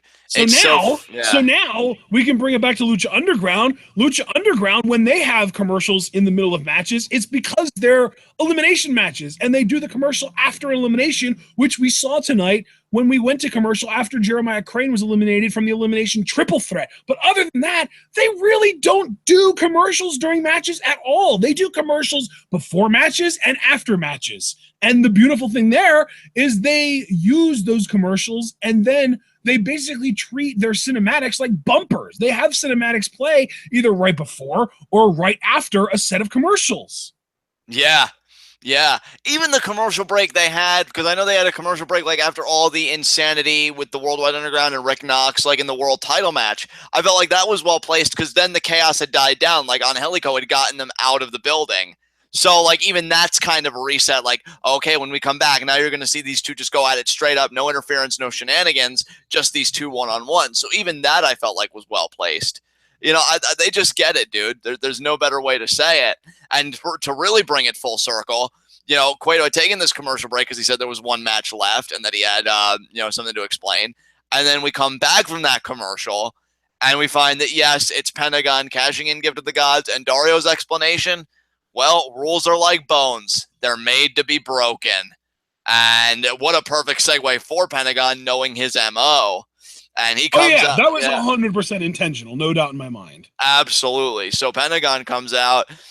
Puma, I love his defiance as a babyface. You know, he's kind of holding the world title up high, like, okay, I've got to do this. I don't want to do this, obviously, but I'm going to do this. You know, I'm not going to go quietly into the night here. They get face to face. Cueto says, ring the bell. And then we have Pentagon Dark, you know, cashing in his Gift of the Gods against Puma for the world title. But, and I almost forgot to mention this here, Cueto with a stroke of genius saying, not only is this for the world title, both of your careers are on the line. So we are guaranteed to have somebody leave this temple. It's basically Cueto saying, I've had enough of your shit, the both of you, and I don't want to deal with both of you anymore, so I'm only ever going to deal with one of you now. And I'm so glad you said that, because here's the thing. This was a brilliant way, because I mean, look, I hate to jump the gun here, but I mean, Puma lost. Pentagon, you know, won this match. But like, to focus on Cueto as a character, this is a stroke of genius, because we know he's a dick. Like, you could either look at it as Pentagon's given him such shit in the past, almost breaking his arm, terrorizing his brother Matanza. Of course he'd want Pentagon gone. And then as far as just wanting Puma gone, when people are like, oh, well, what has Puma ever done to Cueto? I mean, really not much, but he's so beloved by the believers. And again, Cueto's a scumbag. Like, he is a heel character at the end of the day. He is a Rudo. So, of course, he'd love, for the sake of building his violence and, you know, shaking things up, to get rid of Puma. So you look at it on either side to me, and it makes sense.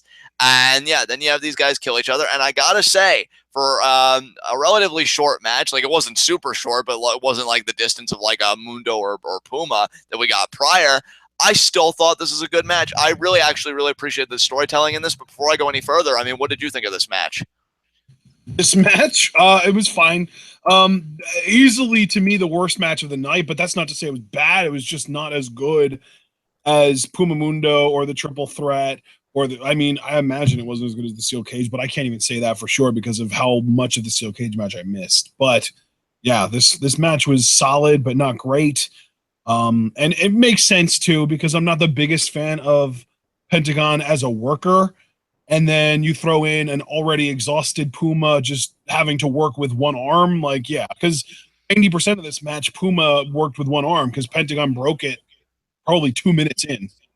You know what was funny? Like, again, one of my crude parallels upcoming here. Because, like, I think I like this match so much because it reminded me of another match that I was a really big fan of. And this might surprise some people, given the people involved.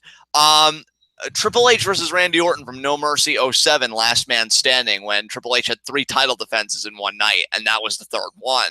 And he was so worn out. Now, Puma, obviously, this is only his second match immediately after, but I feel like it had a lot of the same elements because, you know, in that Last Man Standing match, you know, Triple H was working hurt and Orton was the heel, you know, kind of wearing him down. And even though Pentagon's super fucking over, like, I can't say that enough, he is still so over. The believers, to me, really kind of gave Puma a hard time, and we'll get more into that. Dude, and it's so funny, like, and again, I hate to keep bringing it back to WWE, but I have to because it's topical. Don't you love that the guy that the WWE is trying to push as their top face consistently gets booed? and the guy that Lucha Underground is trying to push as their top heel consistently gets cheered.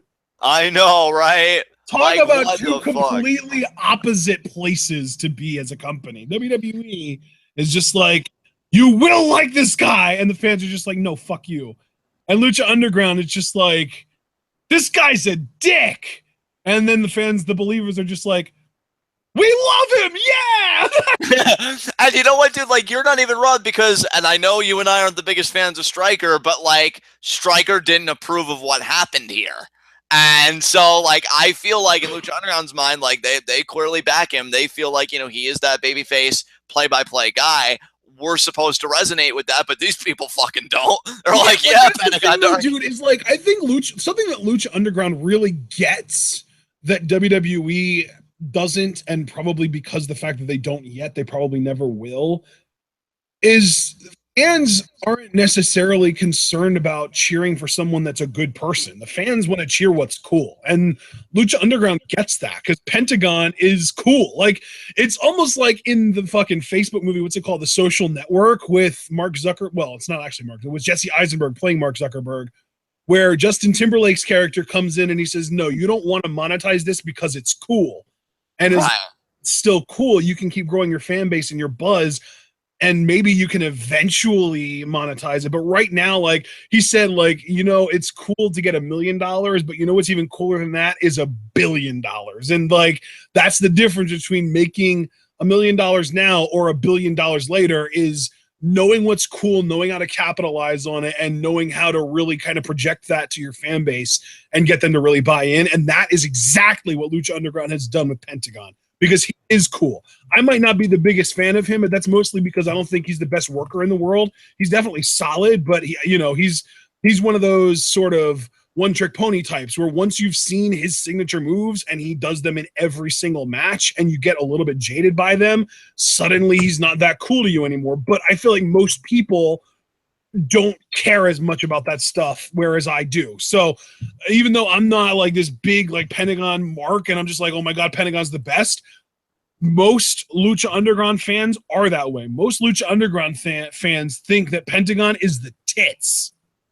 And you know what's so interesting about Pentagon, and I just want to be very careful with my words here because I could sense a million people about to jump down my throat. I don't mean that he's an exact like replica of this or like anything like that. But the way you just phrased that, Ashton, why I'm so appreciative of that, because I feel like those that are like really deep into wrestling like us, I'm with you, right? I don't think Pentagon's like the best worker in the world, and that's why I'm like, I'm not necessarily met on him, but I'm not going to be like super stoked on him unless he does something really cool, like when he broke Mil Muertes' arm on the first episode of season 2, because I thought that was fucking badass. Yeah, that was incredible.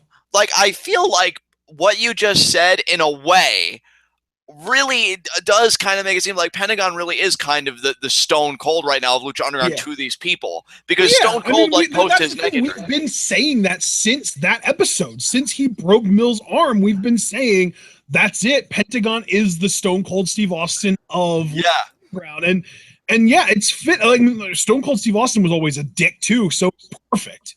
Yeah, and like, I know we have said that before, that's true. I feel like we haven't like said it in a while, and I feel like it just crystallized for me all over again tonight, because seeing how the fans responded to him and just knowing how he works a match and like everything else, I'm like, but see, the only difference is, and what I'm curious about is, Pentagon has the belt now. El Rey clearly loves Lucha Underground. I think there are a lot of people, you know, like we were saying earlier in the review, that, you know, want to do more with Lucha Underground. I wonder if Pentagon would have that transcendent quality to him, because I think Stone Cold's transcendent quality was he was the blue collar guy. He was the guy like, I want to beat the crap out of my boss. Oh, this guy's doing it. I like a cold beer. This guy likes a cold beer. Pentagon's a very different kind of character, so I don't know if he has that transcendent kind of quality, but I think, I think you might be zooming in a little bit too far. I don't think Stone Cold's appeal was that he was a redneck. I think Stone Cold's appeal was that he didn't give a shit and he didn't have a problem beating the hell out of his boss. And it was the time during the mid-90s and late 90s when employment was at an all-time high. People were more likely to be in tech jobs than ever before, and all they wanted to do was kick their freaking boss in the stomach and then stun his ass. And that was where people connected to Stone Cold. It's not because, oh, he swears and flips the bird and drinks beer. No, it's because he is a badass who has the ability to and the balls to beat the shit out of his boss. Yeah. Yeah. And we've seen Pentagon do literally that. He threatened to break Cueto's arm. Actually, what would be a more interesting comparison too? Because I notice with these characters, like, and you just said Pentagon almost, breaking Dario's arm, and then you look at Naito over in New Japan, who I feel like fans are eating him up. Isn't it ironic that two of the biggest non-WWE promotions in the world have found their respective Stone Cold Steve Austins, and WWE has no clue how to find one? Yeah. Because the company that created the original, or that at least nurtured the original along, if not created the original, can't do it again, and yet other companies are finding ways to do it to their audiences. Yeah, dude. How sad is that? I mean, how amazing is that for them? But how sad is that for WWE? Like, we invented the algorithm and you lost it. You lost it somewhere. Yeah. Because it really does. Like you typed up that algorithm and you thought you had it all ready and you were ready to go, and then you hit the enter button, and all you saw on the decode little screen that pops up is errors 1. And now you have to go through those pages and pages and pages and pages of code trying to find what that one little mistake was that you made, and they still haven't done it yet. God damn, brother, just put the gun in their mouth. Yeah, I mean, yeah, it really is that bad. That sounds horrible. Dude, but yeah. Dude, that's literally the life of coders. Like, professional coders deal with that shit all the time. To all you coders out there, respect. I don't envy you at all. We've seen Office Space before. Do you not remember when Michael Bolton said, God, that's my problem. I always make one tiny minuscule mistake that throws the whole thing off. Yeah, that's of coders. Oh, God. Respect all you coders out there. If any are listening, we see you. We hear you. The struggle is real. But yeah, I'm going to step away from Stone Cold. I used to be one of you, and that's exactly why I'm not one of you anymore. I'm going to step away from Stone Cold because I think that the Naito parallel is far more fascinating. Because, like, you've got these guys that I think find themselves in two very different cultures, but that share very similar values. Because I think Lucha Libre culture in its own way is honorific like Japanese culture. Like, oh, we revere these legends, we revere the mask, this and that. And Pentagon's just violent. He's hardcore. He's in your face. Naito isn't even necessarily violent or hardcore. He's antithetical to Japanese values. They're all about honor and respect and family and hierarchy. And he's like, nah, bro, I'm going to do whatever the fuck I want. Thanks. And these characters work. It's almost like what makes these characters work is why I feel like CM Punk worked for a period. It's like an outlet for a voice that's just frustrated with the conditions that they find themselves in, and these people, they see this fantastic violence that Pentagon perpetuates, and they're like, yeah, this is so fucking cool. And, same thing with Naito, like, oh, he's bucking against these values that we, buck up against, because maybe I don't want to be, like, loyal to the family or this, that, or the other crap. And, it's so cool for them. And keeping the focus on Pentagon and back to this match, which we were talking about originally, why I loved it was I thought the storytelling was great, and Pentagon picking his spot. He actually managed to break Puma's arm, which I thought was a big fucking deal, because remember, he's tried breaking Puma's arm before. He's failed. I think he's tried at least twice before, at least, and he was unsuccessful. He finally gets it done here after Puma's been worn down, and Puma gets tape from a trainer's bag, tapes the arm back up, and he actually, and this is why, again, say what you will about Ricochet as a performer, I certainly have, but this is where the guy is so freaking good in ring. He wrestles the rest of the match with that one arm, and he's conscientious of it the entire time. Not like people that like sell a thing, and then when the match is over, hey, I'm okay now, guys. No, he's mindful of it the whole time. And I think it's a really gripping narrative seeing this guy fighting for his career, fighting for his world title, fighting in front of his hometown. So what do we call that? The whole, like, sell throughout the match, and then during the finishing sequence, you just stop. Is that like the John Cena effect, or? Yeah, we'll call it that. I think that's succinct enough. And you see Puma buck against the John Cena effect and really commit to the sell job, which I think makes Pentagon look great. I think it gives, because this match wasn't going to get a shit ton of time, so from a time perspective, they couldn't really build much momentum or emotion gradually like Puma and Mundo did prior. So it's like, okay, how can we hotwire this? I know, I'll break your arm, and then you tape it, and then you fight with the one arm. And to me, it works. That's why, again, going back to that No Mercy match, like, that wasn't a long match either, but it worked because it's like, oh, Triple H just wrestled like 2 matches prior. How is he going to get through this? And it's last man standing. And of course, Orton was fucking punning people at the time. So it's like, how are they going to do that? And they were able to create drama that way. Same thing here. It's like, oh, now Puma's down to 1 arm. And then he almost wins it. Right? Because he's got Pentagon on the ropes, which I don't know how that makes Pentagon look. And Puma's about to hit a 630, but who moves him out of the way? Vampiro. And Matt Striker's freaking out. Everybody's freaking out. And then Pentagon, after a little bit more of an exchange, because he gets like the pump handle driver, but Puma kicks out. Then he gets the fear factor, and that's it. Pentagon wins.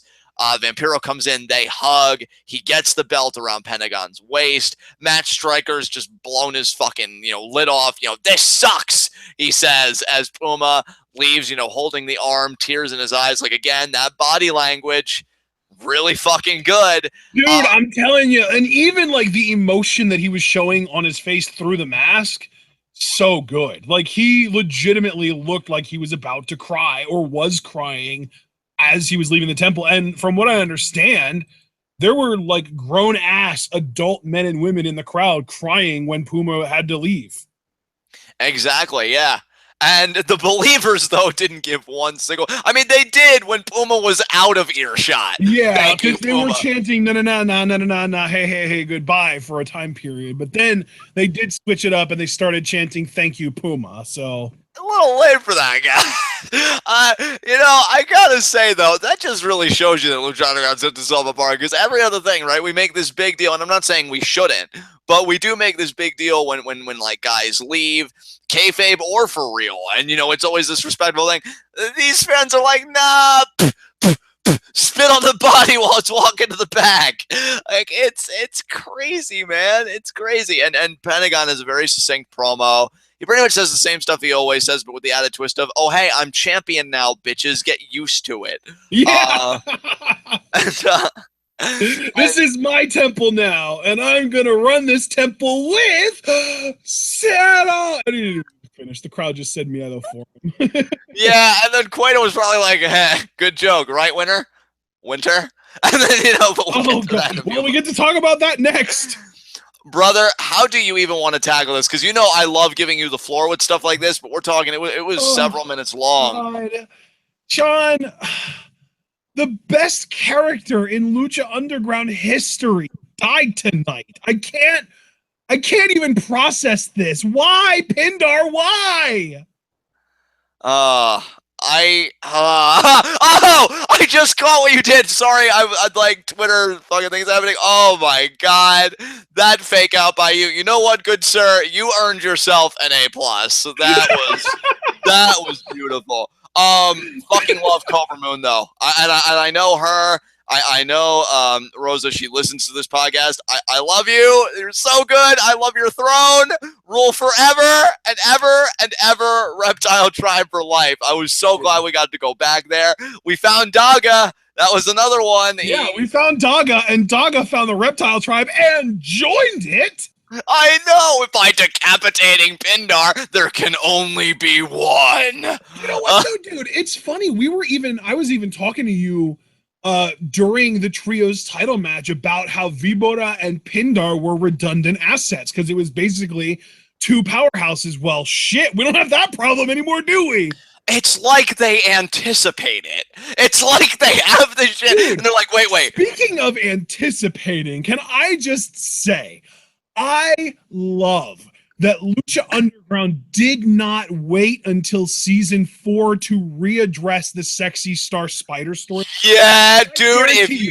I guarantee you, if they would have waited until season 4 to readdress that, people would have been saying, oh, they forgot about it, and then we had to remind them about it, and that's why they're talking about it again now. They don't have any, like, they forgot about it, and now they're just coming up with random shit, and they're improvising. But no. This was the plan all along, and we know that because we saw a follow-up on it during the final 5 minutes of Lucha Underground Season 3.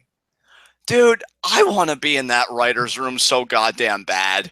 Because, right? like, And I don't even want to contribute. I just want to sit back and listen. no, fuck, motherfucker, fuck contributing. I would be the Titanic to this. I would be the iceberg to their Titanic to this product if I contributed. But I do want to sit in there because I can just imagine, right? Between the anticipation of, wait, guys, wait. We have two powerhouses on the Reptile Tribe with Pindar and Vibora. You think people are going to complain about that? Oh, absolutely. But that's why we got Daga here in the back. Sweet. And then with the Sexy Star thing, it's like, man, people, don't you think they're really going to get upset if we just don't follow this for weeks and weeks? Yeah, but we love trolling them, man. Fuck this. And it's just like when they do readdress it, I can just picture them smiling and be like, oh, yeah, everybody's saying that we forgot. Everybody's saying that we have, like, programming Alzheimer's or whatever. Fuck you, because there it is. Like, I love it so much. And I love, again, I said it at the start of the program, yes, I ain't gonna lie, I ain't gonna be one of those people that was like, oh, I never doubted Lucha Underground, I know what you're talking about. No, I did have doubts. I really thought, oh my god, was this the first storyline that they really forgot about and that we're not getting anything with? But the best part about that kind of skepticism is when you're proven wrong, and then when you're reminded that yeah, the company I love really is that fucking good. It's literally like the final test. Like Lucha Underground, if you forget about the spider, it's going to be the first time that you've ever really, really let us down as far as not being able to follow up on a storyline goes. And they just like sat there and they listened to us talk about it and waited and waited. And then tonight they were like, hey guys, how you doing now? Yeah, like I honestly would have been just as happy if Sexy opened up that box and it was a middle finger for all of us. Because like I'm just like, god damn, these people never forget about. And I used to say this in the early like episodes when we were covering this in the beginning. This show, in the best way possible, is a juggling act. And I feel like 3 seasons in now, you've got chainsaws in there, you've got torches in there, and they still haven't dropped a fucking thing. And it's amazing to me because you have this child come up. She hasn't forgotten about you, meaning to say we haven't forgotten about it, guys. What the hell do you think this is, WWE? Don't be absurd. You gotta wonder who she is, because she, like, the little girl very specifically did say she hasn't forgotten about you. We know it's not Mariposa because Sexy Star already just beat the shit out of her. And what other female on the roster could it be? Or are we going to get a new female in season 4 that we don't know about yet? I feel like Jarveris, because he said it again, and I feel like he said it in live reactions. How ironic would it be if the lady with the spider was freaking Rosemary? Like, if it was her coming in. And I'm not a big fan of that. We got Cliff Amal, $2 super chat. He just said +5 for that one. Ashton, I'm not sure what he's referring to. Oh, that was for the whole Pindar, the character we lost tonight. That I gave you yeah. But no, I mean, the only reason I think Jarveris' suggestion has some merit is it's funny that Taya and Sexy Star like had all the drama they did outside of Lucha, and then they had the last Luchadora standing match. Maybe this would be something similar. I'm not saying I agree, but I think it's something worth considering. I'll tell you why it won't be Rosemary, though, because she is still contracted by TNA, and the thing is, the people that are Lucha Underground performers that are able to work in TNA are the people whose contracts are through AAA. So AAA is basically leasing them out to TNA and letting them use them in order for AAA to then be able to use TNA talent. But I don't think TNA would allow their talent to be used on Lucha Underground television. Okay.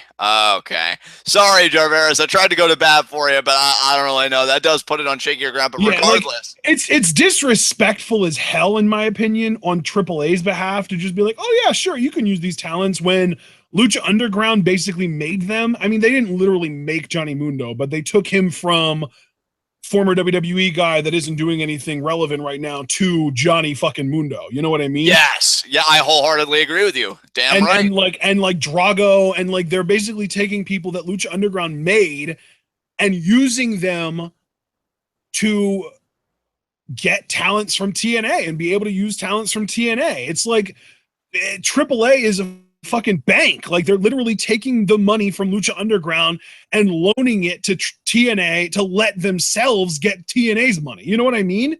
Yeah. Oh my god, dude. So yeah, it's like AAA is basically acting like Lucha Underground doesn't even exist when they're like leasing Johnny Mundo and Phoenix and Drago and Taya, and not Phoenix, Aerostar and Taya to TNA. They're like, Lucha Underground, we're not worried about you. We don't even think about you in our business dealings. This is between us and TNA. So I don't think it'll be Rosemary because of that. But right. Also continue speculation. Who might it be then? You know? Yeah, I mean, and dude, the idea that again it's another like new luchadora. You know what? Anymore, and I hope this doesn't sound weird. I always get more excited when new luchadoras appear in the temple compared to luchadors because we do intergender matches and shit. So I'm not just thinking about this luchadora in the context of a sexy star feud. I'm thinking about this luchadora in the context of the luchaverse in general. Right. And that's what always gets me excited because you just spent a good a bit of tonight's review rightfully kind of lambasting WWE for their faux revolution with women. And here we're talking about a new woman in Lucha Underground that'll be on the scene in season 4. And what impact is she going to make beyond Sexy Star? And I find that to be a very intriguing thing. Same thing I said about Ivelisse. You know, if she could stay healthy for next season, I could see her being in that main event scene. And we can say all of this with a straight face because Lucha Underground has been doing this shit for 3 seasons now.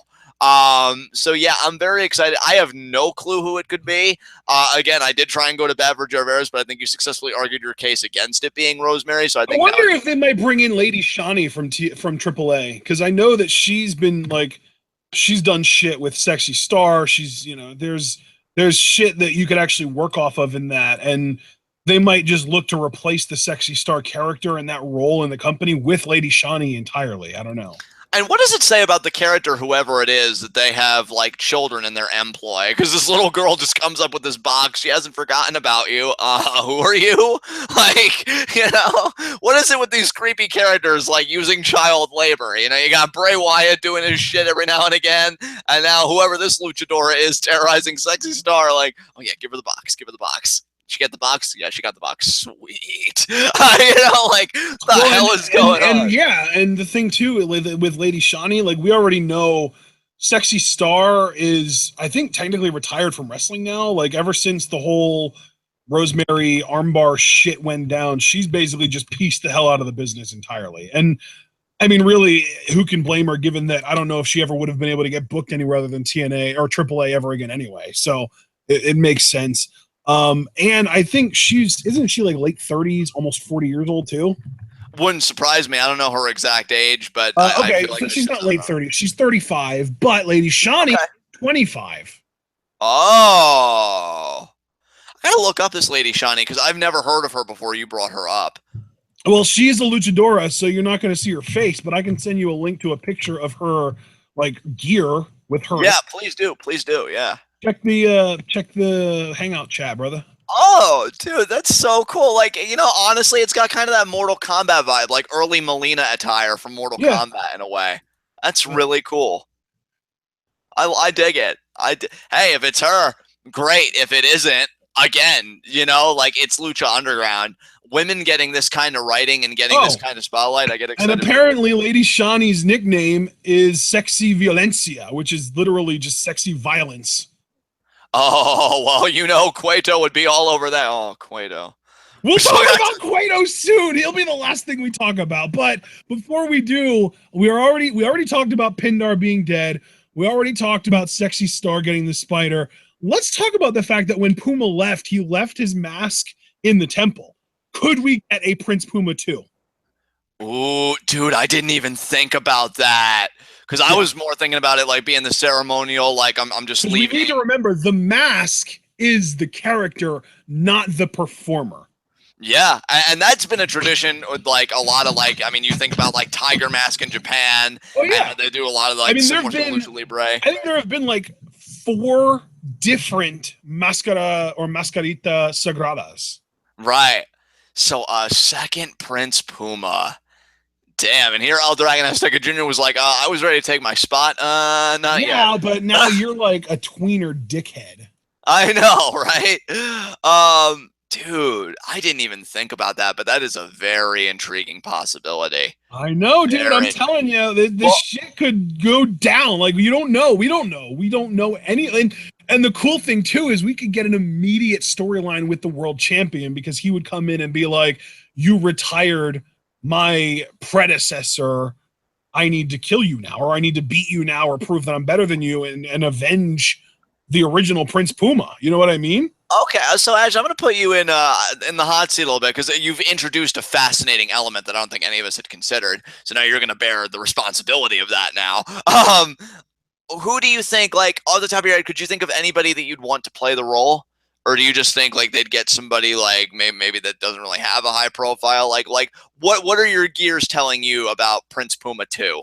Do you Prince remember Puma our Ghost? original conversation about who could eventually replace the Prince Puma character under the mask? Vaguely, but let's just rehash it here. I mean, who do you got in mind? Well, I'll just use his real name because it obviously wouldn't be his WWE name or New Japan or PWG name in Lucha Underground. Greg Marasculo. Okay. All right. Trent? Oh, Trent? Yeah, that could be an interesting choice. Yeah. Honestly, dude, just the idea that like a Puma 2 could be a thing, which again I hadn't even considered until you said it, is so fascinating to me. Because here's another thing too, right? What was the big thing with Puma was that he was the last of his tribe. And now, like, he's been excommunicated from the temple. Well, and that's another thing too. We never got Nightclaw back. They might keep that character dead and just put Flamita under the Prince Puma mask and use him there. Exactly. You know, like there is so much narrative possibility. Yeah, I mean, I personally wouldn't want Flamita or someone mentioned in chat Desmond Xavier. Wouldn't necessarily want that because those guys are like really short relative to like Mundo and Puma. Because Puma, I want to say he's like 5'11", maybe 6 feet tall, and we're talking about like 5'6", 5'7" guys. So I definitely want someone that's a little bit taller. So I wouldn't necessarily say that those would be the best choices. Right. Yeah, it's tough call, man. Tough call. But I love that you brought that up. I love that. And again, it's the Luchaverse to me. There is no kind of narrative limitation because it's such a broad freaking sandbox to play with. And really, the only thing we could have needed, but maybe they did that deliberately. I feel like in Lucha Underground anymore, there are no. Oh, you know what? Actually, Desmond Xavier is listed at 5'9", and Puma is listed at 5'10", so they might actually be able to pull that off. And hell, if anyone can one up the ridiculous high flying that Puma was capable of, it is Desmond Xavier. We've seen him do a running Dragon Rana, for Christ's sake. Yeah, dude. Oh my god. And yeah, as I was saying, like I feel like in Lucha Underground there really are no mistakes. I mean, hell, the Sexy Star storyline continuation just kind of cements that for me. So I would have liked if we would have seen somebody come over and pick up the mask, but it's just left there, which I like that though, because then you think, well, did somebody pick it up? Did I get it? Hell, if we see in the first 5 minutes of season 4 someone picking the mask up, then we know. Yeah, that's true. That's true. They left it open-ended, and I appreciate that because now they can make the decision. Do we replace Prince Puma with another performer and just keep the Prince Puma character and the mask and shit? Or do we just leave that character done until Ricochet gets fed up with WWE like everyone else is and comes back to us? Yeah. And you know what? You make a great point. I think with the way Lucha Underground films, it's actually a brilliant move to keep it open-ended because then they can really deliberate and make that decision. So excellent. And they did the same thing with the Sexy Star Spider thing. Like they might not have had necessarily a plan for who the female was that was leaving those spiders in Sexy Star's locker, but it doesn't matter because they can pick who they want now. They didn't reveal who it was or anything. Whereas, I mean, they're committed now to Daga. Daga is now a member of the Reptile Tribe, whether his visa is valid by next season's tapings or not. Exactly, which is going to be very interesting to see how that plays out. But obviously, they could undo that by doing some kind of other cinematic thing where maybe like Cobra Moon lures him into the lair and ends up killing him in there, and the whole thing was just a ploy for her to kill him or something. I mean, it would feel really convoluted and unnecessary, but like there is a way to write yourself out of that situation, but it would feel kind of hacky to have to do that when you're this committed by literally showing him chopping the head of Pindar off and bowing to the reptile queen. Exactly. You know what, dude? I think the Puma discussion reached its apex when you mentioned the possibility of a Puma too. I don't think we're going to surpass that kind of possibility or imagination. I love that idea. We'll see if Lucha Underground loves that idea. So what came after in this whole reel? Because did we skip over the Rabbit Tribe and Masquerita revealing to the Rabbit Tribe that he knows? That was the other. Well, the first thing that we saw was Puma, then Cuerno with the gauntlet, then Sexy Star. Then we got the Masquerita Rabbit Tribe stuff.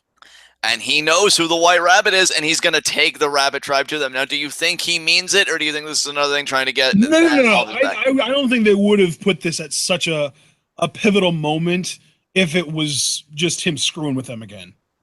Yeah, I agree with you. I do think this is the real thing. I do think Masquerita knows who it is, and that's interesting too. See... You know a promotion's good when even like the more undercard storylines like have you hooked, because I want to know who it is now with this. Like, it's been such a fun story. So that's another thing. How is that all going to play out?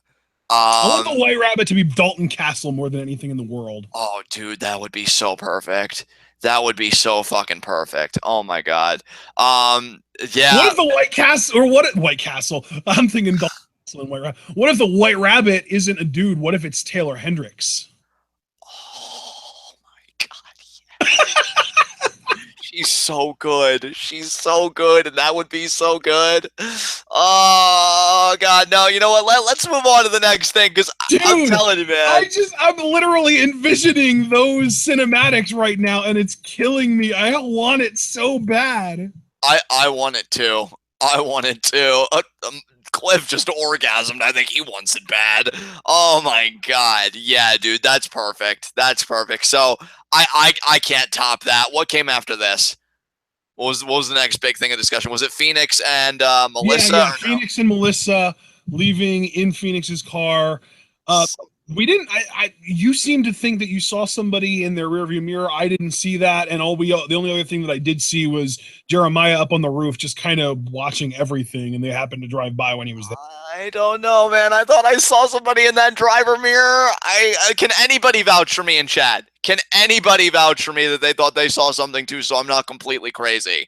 Because, like, I don't know, just the way it was I can't wait to watch this with you again, and I know I said that before already, but again, for reasons like this, so that we can, like, really pick it apart. I mean, hell, dude, these 6 minutes were so packed, we could have done one of our analysis vids with just these 6 minutes isolated, and really done it, like, frame by frame, because, yeah, I feel like somebody was looking in, or, like, having an interest, and... I think it would be weirder if that wasn't the case, because why just show Phoenix and Melissa together? Like, they already got the happy ending with Melissa. Shit! What? Javara said it was Katrina. What? Which would make sense, because Jeremiah was watching from the rooftop. Yeah! And he's obsessed with oh, shit! What? In the words, she wants Phoenix so bad, dude. Oh, this is perfect, because we know Marty went after Phoenix because of Melissa. So now Katrina's gonna go after Melissa because of Phoenix? What? In the words of Double Toasted's Corey Coleman, shit! Holy fuck!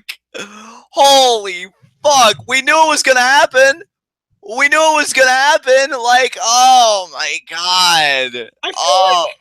I mean, I know Corey Coleman said that, but I'm pretty sure that's from The Wire. Well, I don't watch The Wire, and Corey's done it twice that I know of, so I just kind of attribute it to him. You know I live on the rock. Yeah, Senator Clay Davis on The Wire did that. Well, in the words of Senator Clay Davis, I say again, shit. Yeah. No, holy shit. Katrina's going after Melissa.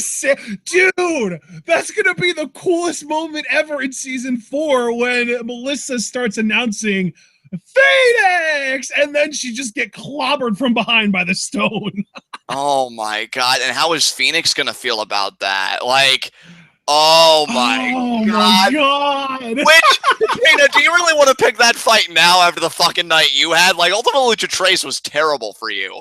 Like, you lost to Evilise, And even though your man won, well, man in chokehold air quotes because we know who you really love, won the gauntlet and maintained his Ultima Lucha undefeated streak. Cuerno spoiled your fucking party, so have fun not being whole for a whole other season. Not laughing at you, totally am. So like, what are you even doing, picking this fucking fight right now? You know, Dude, you know what that means though? What does it mean? Mixed tag match: Phoenix and Melissa versus Mill and Katrina. Jesus. But more importantly, because I'm sure that match will be great, but more importantly, more Mill Phoenix. Oh my God. And that's what I find Phoenix most interesting is when Mill is just beating the ever-loving shit out of him. Oh my God. Dude, can I just press pause real quick and say, this fucking show. When is season 4 coming again? Oh my God. Not soon enough. Dude, they would have almost had to announce. I was really, really hoping that by the time we started live reacting tonight, there would have been an official announcement. Season 4 starts taping in like December or something. Yeah, dude. I can't. Because the thing is, like, if they don't start taping until like February, and if they don't start taping by then, we're gonna probably have to go an entire 2018 without Lucha Underground because oh my God, no. Because they don't like taping during the summer months because it damages the equipment from the heat because of the heat not only outside, but then it gets made worse because of the temple being so well insulated and then all the body heat from the people. It damages their freaking filming equipment. So they during the summer. So basically, if they don't start filming by like February, March-ish, we might have to wait until like 2019 January. I already feel myself picking at my skin, jonesing for my fix hearing that. I don't know how. Like, obviously, if they would start in February, they would have filming finished up by April before it gets really hot.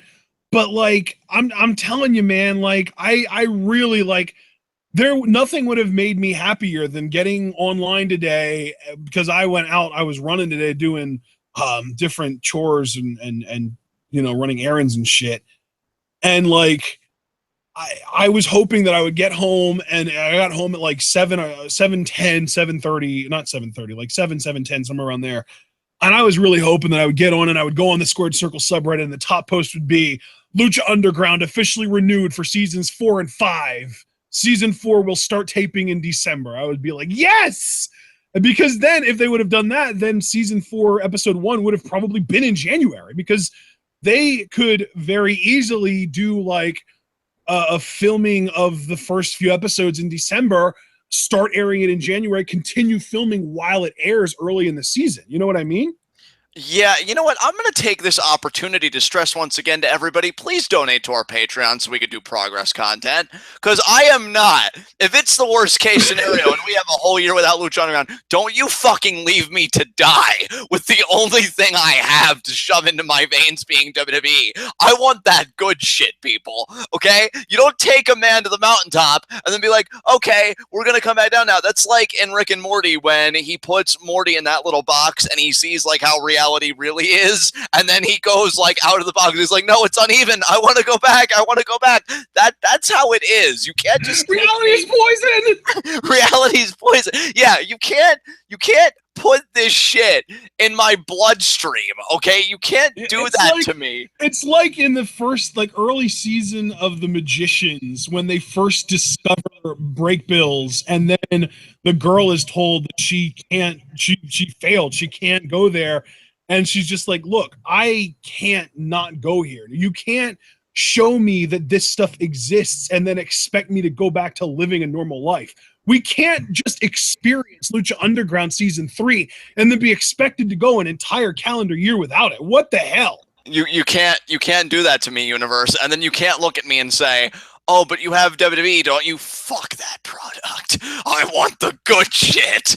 So yeah, we would literally just be just sucking up as much PWG and New Japan as we could, just scraping by, using as much WWE as is necessary to get by, and hopefully NXT is enough to just keep our bodies prepared to continue living. Folks, I am making a plea to all of you with my fucking life right now that I am worried about myself and my mental state and my welfare. If you care about my welfare at all, get us to Progress Live reactions, because you can't leave me to die like this. You can't. I mean, look, I know I'm not the most honest guy. Have I said that I would we've got some people in chat right now that aren't on the Patreon, that aren't in the Discord. Dragon Man, Kid Gohi, we've got a few people in here that are not in the Discord that could be by donating to the Patreon. Now, and again, I know me making this plea here might be hilarious to some of you. I saw earlier Paula O'Keefe was in chat. We don't have you in the Discord. It's only $3 a month. You can donate more if you want, but the $3 a month accumulates and allows you to make certain requests, and it gets included in the total community goal, where we're trying to get up to $120 total between everyone to be able to react to Progress. And can I just say too, not to cut you off, but I just looked at our Patreon. We're at $102 right now, which means we need $18, which means we would need at least 6 people to join the Discord at a rate of $3 a month. Again, fuck your Steiner. I mean, hell, 3 people at $6 a month, 2 people at $6 a month, or if one person wants to be generous and just donate $20 and get us over the hump, you can go for it. Again, fuck your Steiner math. And I know, because I just saw Cliff be like, oh, well, you kind of left me in a dumpster. You kind of deserve this. Look, son, this isn't about you, okay? And this is like 95% about me, but also 5% about the rest of us that need Lucha Underground in our lives. And if we can't have it right away, this is the next best thing. Like, I know I'm not the nicest guy. Have I said explicitly that I would turn on my best friend in a zombie apocalypse? I mean, maybe, possibly, but who's really counting? I need this. This shouldn't happen to me. Not because I'm a good person, but because, well, I'm me. So get us there. Get us there to Progress Live reactions. I don't have to suffer alone, because I wouldn't be suffering alone. If I'm suffering, Ashton's going to suffer with me. Do you want both of us to suffer now? He is a good person. Come on now, people. Don't do this to us. Oh, God. I can't go a whole calendar year without this. It would be so hard, but I think if we did reach that community goal, it would be just a little bit easier. Yes, we've gotten better about the New Japan coverage, and I adore New Japan, but variety is the spice of life. I think Progress would be like a scintillating experience for all of us.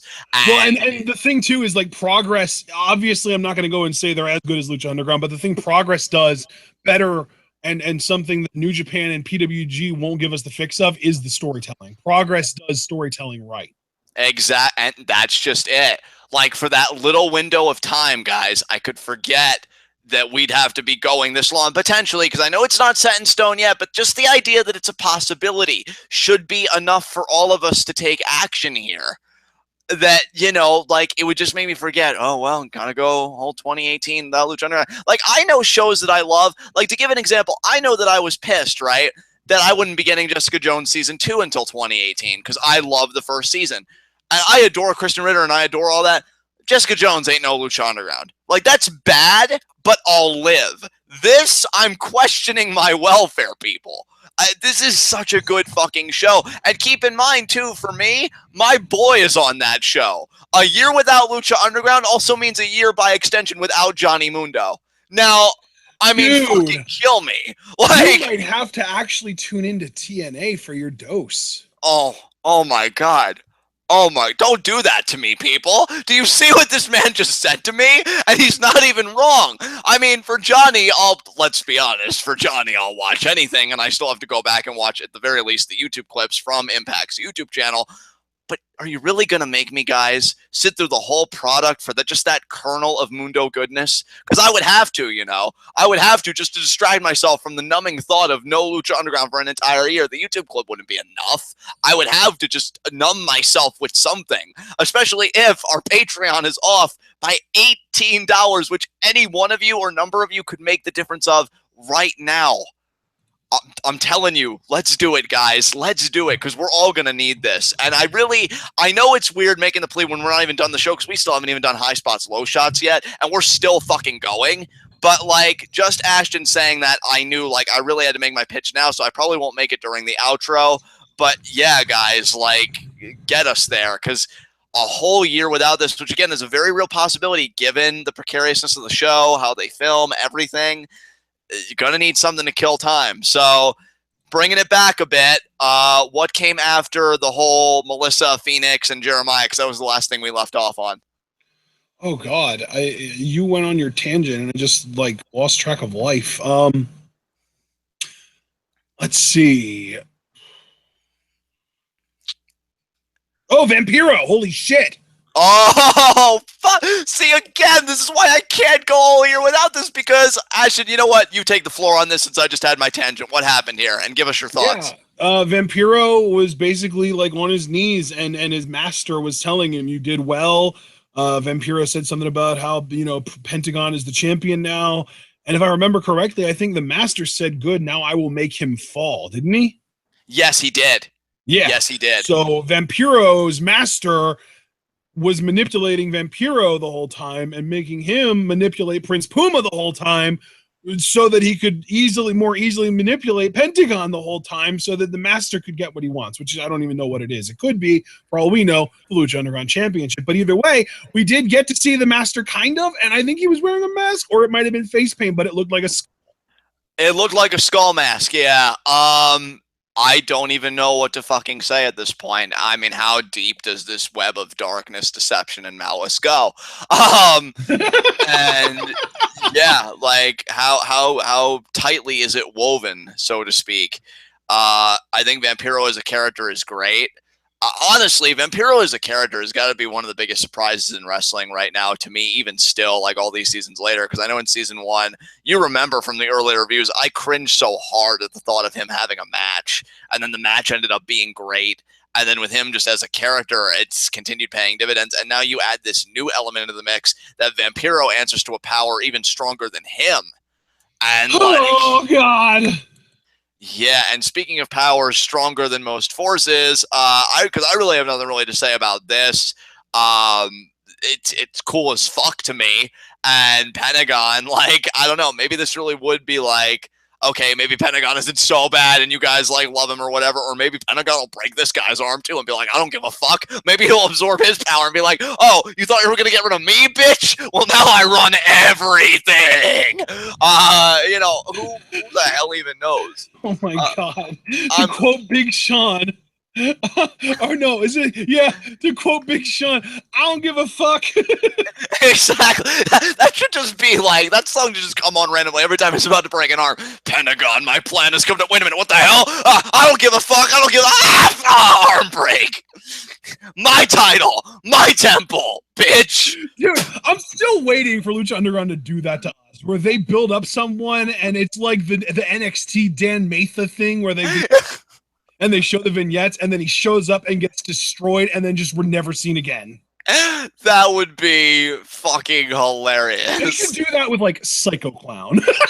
I mean, honestly, when I first saw the guy, I honestly wanted to say, and I stopped myself because when you're experiencing epicness, the last thing you want to do is say something stupid. And I'm looking at that guy and I'm like, oh my God, is that La Sinestro de la Muerte's final form? Like, you know, I'm just like, what the hell? Who is this guy? But yeah, crazy. I have no idea what's going to happen next, but I can't wait for it.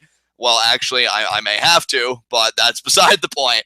What came after this? You can't wait for it doesn't mean that you are physically not going to be able to survive if you wait for it. It just means that you're unwilling to wait for it. And that I am, good sir. That I am. Oh, so what came after this? Ray in the cage where Black Lotus was being kept next to Matanza's cage, and then Dario Cueto and Agent Winter.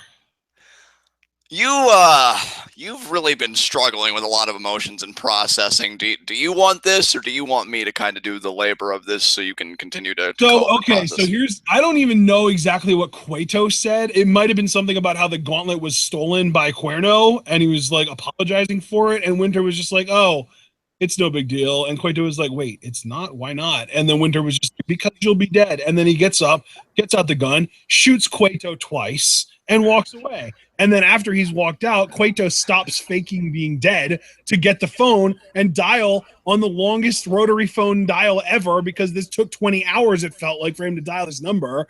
And then someone picks up the phone and he says something that I couldn't even understand. And then apparently the person on the phone said, "Mi hijo." Yeah, Papa Cueto, baby. Oh my God, this is the ending right here that we need to unpack. First of all, Winter, that's fucking cold. I mean, just like your namesake, Dude, I guess. we've been doing this for over 2 hours now. This is what Lucha Underground is all about, baby. You're damn right, son. I mean, you yeah, know we loved this episode when our review goes longer than the show itself. exactly. Winter Mostly because like the last 5 minutes had so much to unpack that we can't stop talking. Dude, the last 5 minutes, like I said earlier, could have been one of our commentaries in itself, where we like extrapolate it from somewhere. Oh shit! Apparently, Cueto said, "Papa, help!" Oh my God! Cueto vulnerable. You know, there's something really delicious about that. I can't handle it. So, like I was saying though, Winter, living up to his namesake, cold as fuck with the gunshot, which was great. And then Cueto, like, motherfucker, pocket cell, get on our level. God damn.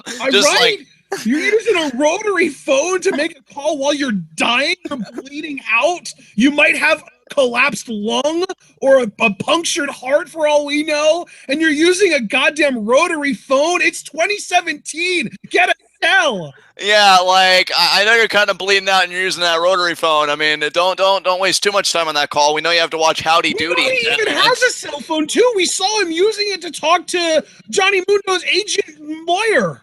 Yeah, Benji. I forgot his name. Yeah, because again, another role that should have been me. But yeah, Cueto, longest fucking phone call ever. But here's the thing, Papa Cueto, and now here's where it gets interesting. The thing though is like that debunks my theory that Papa Cueto was the Lord, unless Agent Winter's gone rogue. That's the only possibility still left for my theory being right. Is Agent Winter's gone rogue? He's trying to usurp the Lord by going over his head and making a call that the Lord wouldn't have made himself, because the Lord is Papa Cueto. And he killed Cueto, and now he's going to take over the temple for his own and try and use that power that he gains by taking over the temple to basically run a coup on the Lord. But that seems really specific and probably unlikely, so it's probably just not the Lord.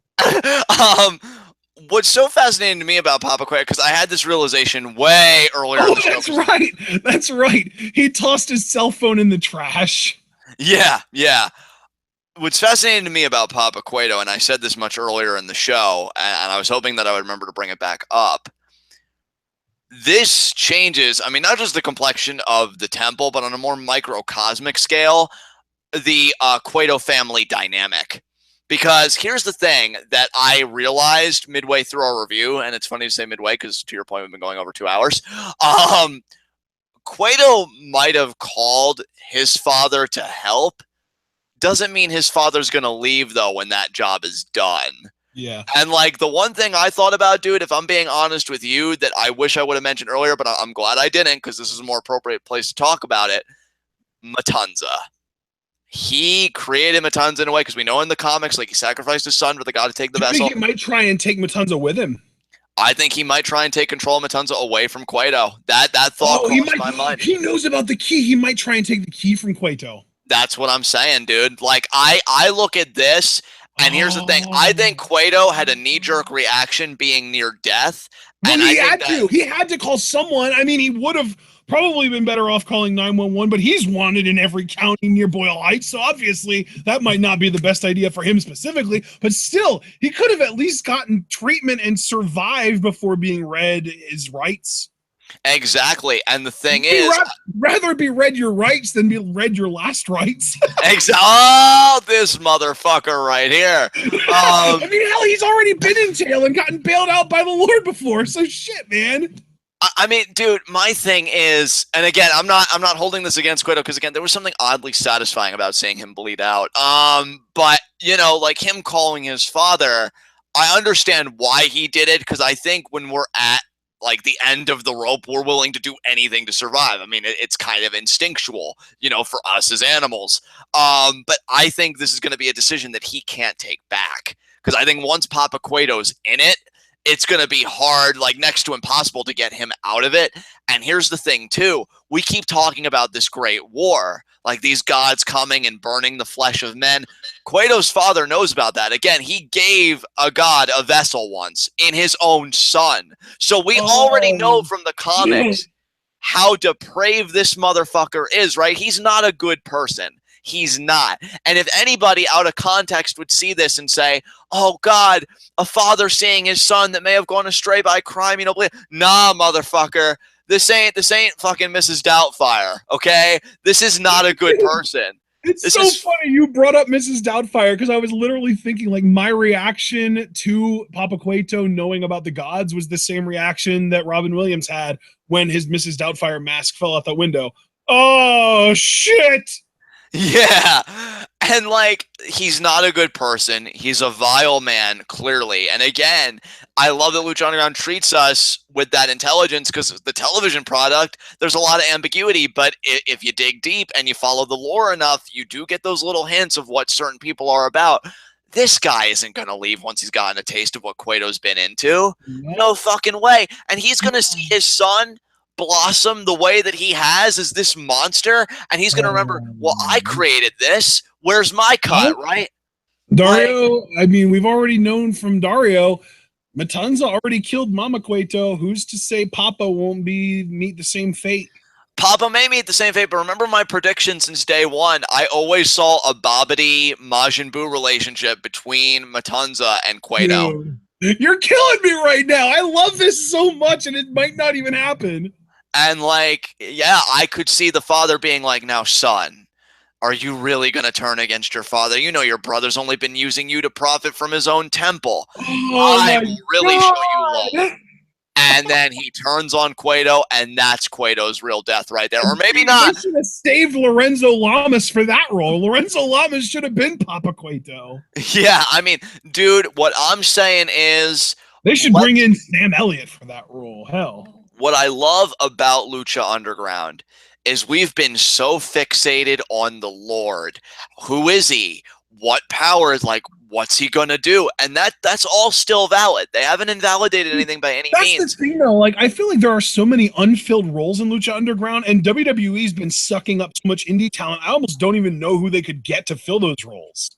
Yeah, it's definitely a tricky situation for sure. All of the big name guys that I would have suggested, Leo Rush, Donovan Dijak, Adam Cole, O'Reilly, Fit, all those guys, they're gone. They're not in the indies anymore. They're signed up. They're in WWE. We don't really have the option. And then you even have freaking Ring of Honor poaching some guys like freaking Marty Scurll and Will Ospreay. So yeah, like, I feel like I'm not going to go as far as to say I just realized the hottest free agent on the wrestling circuit right now is probably, and I hope he ends up in Lucha Underground, because I want matches between him and all of the other mastodons in Lucha Underground, Keith Lee. Oh, yes, dude. Yes, please, for that. Yeah. Can Keith Lee just be the Lord? I mean, hell, who the fuck even knows, dude? Keith Lee could be another god in this great war. Dude, Keith Lee as the Lord would be literally perfect. Why? Because he's basically just a bigger version of Jeff Cobb from a body type standpoint. Yeah. Yeah. He's got like a good, 6-7 inches, and I mean, maybe 5 inches at the very least, and probably like 60, 70 pounds on Cobb. Like, this is the monster Matanza Cueto being dwarfed by another man. If anyone can pull off being the Lord, that's the guy I would want to do it. I mean, I would have said Donovan Dijak, but not only does Keith Lee being the Lord work from a physical standpoint, but it would be progressive as hell too, because you've got a brother holding power over all these other people.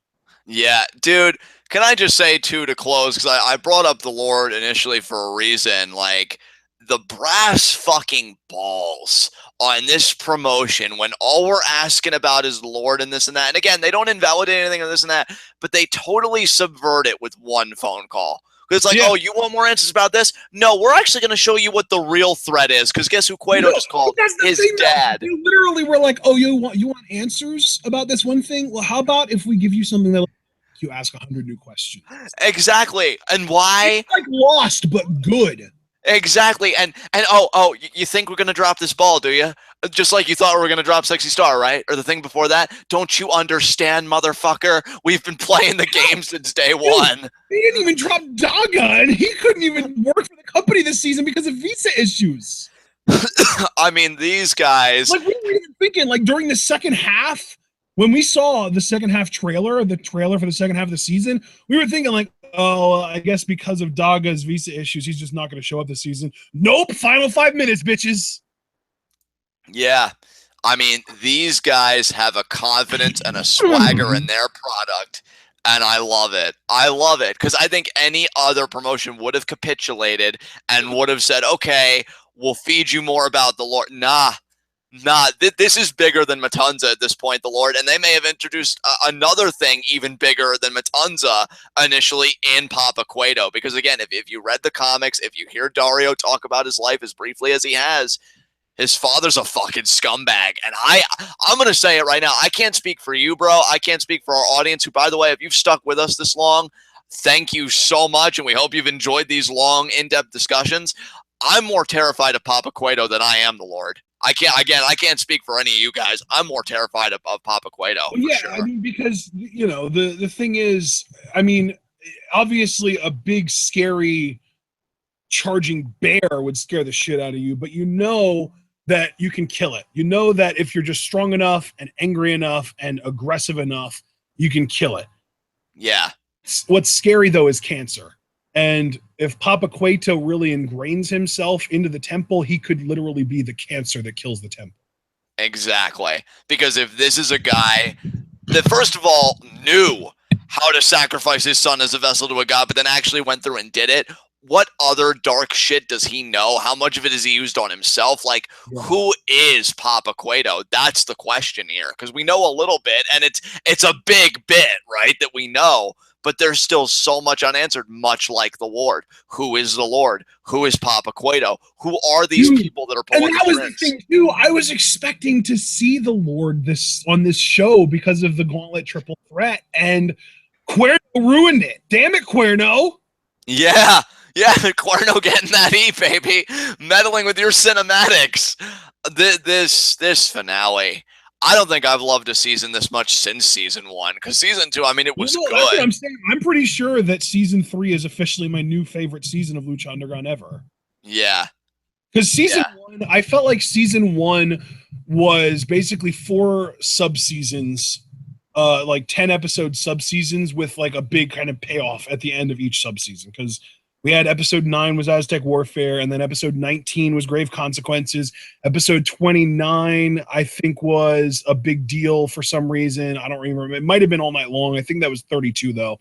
And then, obviously, 39 was the final episode of Ultima Lucha. So it was like any episode that ended in 9 was like this huge deal. And there were other cool, like, fun episodes, but, like, those were the big deal ones.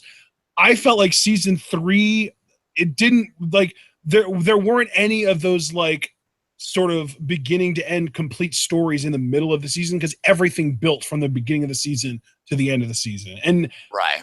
Even then, not necessarily everything that was built to was paid off at the end of the season, but enough of it was that I feel content, and there's enough of it left that I'm still looking forward to season 4. Absolutely. I really couldn't have said it better myself. I've got nothing else to say about these final few minutes. We still got to do high spots and low shots. So do you have anything to say? 2 hours and 20 minutes now, and I'm sure it's going to be another 5 minutes on top of everything else for the outro. So we're just going to go 2.5 hours tonight. It's just written in stone. And you know what? That being said, before we do get to high spots, low shots, no NXT tonight review, guys. We're going to do NXT review tomorrow afternoon at 3 p.m. Is that cool with you, bro? That should be fine with me. I shouldn't have anything to worry about tomorrow. Yeah. So we're gonna do that because it's just tonight's just a Lucha night. I don't want to have to worry about anything else. I was expecting this review to go for an hour and a half, not 2.5 hours, and we still haven't watched NXT. So if we end this by 12:30 and then watch NXT, we would go live at 1:30. Like that's stupid. We're not going to do that. So yeah, we'll do a review of NXT tomorrow afternoon at 3, but really just Lucha. Just move. Let's get into our next segment. High spots and low shots. Fair enough. I'm gonna say Cueto since you took Pindar because he got shot. And yeah, but at least my guy is definitely dead. Your guy might still live. Yeah, he might still live, but he might live to see the horror of, oh, how do I treat a bullet wound? Oh, I know. Let me give myself cancer. So yeah, Cueto's my low shot because you fucking idiot. You have no idea what you've unleashed. Would you have preferred for him to just bleed out and not show up ever again? I mean, possibly. Sometimes to suffer is worse than to die, and I feel like Papa Cueto is going to make Dario suffer in ways he hasn't anticipated. I do not trust this man. I do not trust this man at all. No, I mean, I don't trust him either, but still, damn. Who's your high spot? That has to be Pentagon Dark, right? I mean, he had the night of his life. He finally did what he'd never been able to do before. He finally won the Lucha Underground World Championship. And even then, I can honestly say he finally did, for the first time ever, winning the World Championship of a promotion he worked in. Because unless it was like one of those tiny indie promotions, he's never been the AAA World Champion. He's never been Lucha Underground World Champion, and he finally won it tonight. And it was a great ceremonial crowning moment for him. And in doing so, he also got rid of one of the biggest threats, retiring Prince Puma. Yeah. I feel like you've taken both the best low shot and high spot. So rather than going Pentagon, I think my high spot will be, let me think. You know what? No, I'm in a great fucking, this is one of the best shows I've seen, I want to say in my life, and certainly in recent memory. I'm going to say my high spot's King Cuerno. Yes, I knew it. I knew you were going to say that. Like, he had a great return. We all missed him so fucking much. He returned in a major way. It wasn't like this guys were like, oh, hey, guys, I'm back. No, he went right after Mill again. They're still, like, and can I say, too, say what you will about how Cuerno went about it. I still think it took a big set of balls because Mill kicked his ass at Ultima Lucha Dos. And for you to even come back, even if it is in a sneaky way, for more of that, respect. Okay. I mean, you gotta appreciate how you waited until the brutal 3-way death match was over before picking his spot. I mean, again, like, I acknowledge that, but like, you know what you've started doing this again. Like, you have to be aware, and you still did it. Like, that's like, again, using the hunter thing. If you're hunting this like albino like rhinoceros or whatever, and you get impaled on like its horn or like stomped, and you somehow manage to live, and you're like, you know what? I'm gonna hunt that rhinoceros again. Like, you're fucking crazy. I don't want to know you. I don't want to be around you when you die. But I can respect. Great white buffalo. It's the great white buffalo. You can't hunt something, get impaled, and then not finish the job. Exactly. You know, it's like Moby Dick, you know, the great white. Oh, it took my leg, but I'm obsessed with it. I'm gonna find it. That is what Mill is to King Cuerno. Like, that is his ultimate trophy because it's an animal that's really fought back violently. But the point goes to Cuerno tonight because not only did he get the edge on Mill, he took the gauntlet, which doesn't just hurt Mill from a pride standpoint because, you know, I won it, it's mine, but on a deeper, more visceral level, it destroys Katrina, who, you know, Cuerno also isn't a really big fan of. I'm amazed we didn't get Katrina's second F-bomb ever in the temple after that because she was this close to being whole. And it got taken from you. And there was shit you could do about it. Like, you just had to sit there and watch it happen. And Cuerno doing that throat slit wearing the gauntlet, he reasserted himself. And you know what, Ash? I already conceded to you. You had the best high spot and the best low shot. But this show put me in such a great fucking mood. I wanted to celebrate a guy who came home tonight. Because he doesn't belong in Impact. And he doesn't belong this place, that place. He belongs in Lucha Underground. And I say with a whole heart, welcome home, King Cuerno. And man, did we miss you. So that's my high spot. Brother, since it's going to be a long time, I mean, I know we're going to do season 3 rewatch and all that stuff, but as far as new Lucha content goes from them, it's going to be a while before we talk about this again. So do you have any concluding remarks about season 3 and in particular, you know, night 4 of Ultima Lucha Trace? Well, I'm going to put this on the table. We've talked about it before. I just want to confirm it. Are we going to start Lucha Season 3 rewatch next Wednesday afternoon? That should be fine with me. Yeah. Right. You heard it first. You heard it here first, guys. Next Wednesday. And you know what? Since it is going to be a while before they come back, do we want to do 20 weeks or 10 weeks? I'd say 20 weeks personally, if only just to drag it out just a little bit. Like any time we could fill the void with, I vote for personally. But you know what? I'll leave that at your discretion. If you decide the other way, you know, I'll follow you anywhere. So what do you want to do? If we go 20 weeks, we're going to be going until March 7th. That might actually be enough. Yeah, let's do that. We're going to do 20 weeks. We're going to do 2 episodes a week for 20 weeks. It basically just doubling down on what we've done already. Yeah, we're going to do a Lucha Rewatch Season 3. We're going to do 2 episodes a week. So starting next week, we are going to do episodes 1 and 2. I'm going to tell you that right now, guys. There you go. We're going to make it official, set in stone. It's happening. Everyone else excited? I'm excited. I'm excited. Yeah. So with that said, do you have any concluding remarks, anything you want to say? Just please come back, Lucha, soon. Don't leave us. I love you. I love you. I'll be better. I'll be better. No, guys. It wasn't your fault, John. It wasn't your fault. Oh God, I drive away everyone in my life. I'm sorry. No, I'm not your fault. I'll pull it. Oh God. No, I'll pull it together. I will be strong because I know that Mundo liked my tweets. He also liked another tweet. So like Mundo's giving me all the love tonight. With Mundo's love, I can endure. I can endure. Now, guys, I am going to level with you, though. I am fucking spent after this review. Actually, the more I think about it, yeah, I am glad we are doing NXT on Thursday.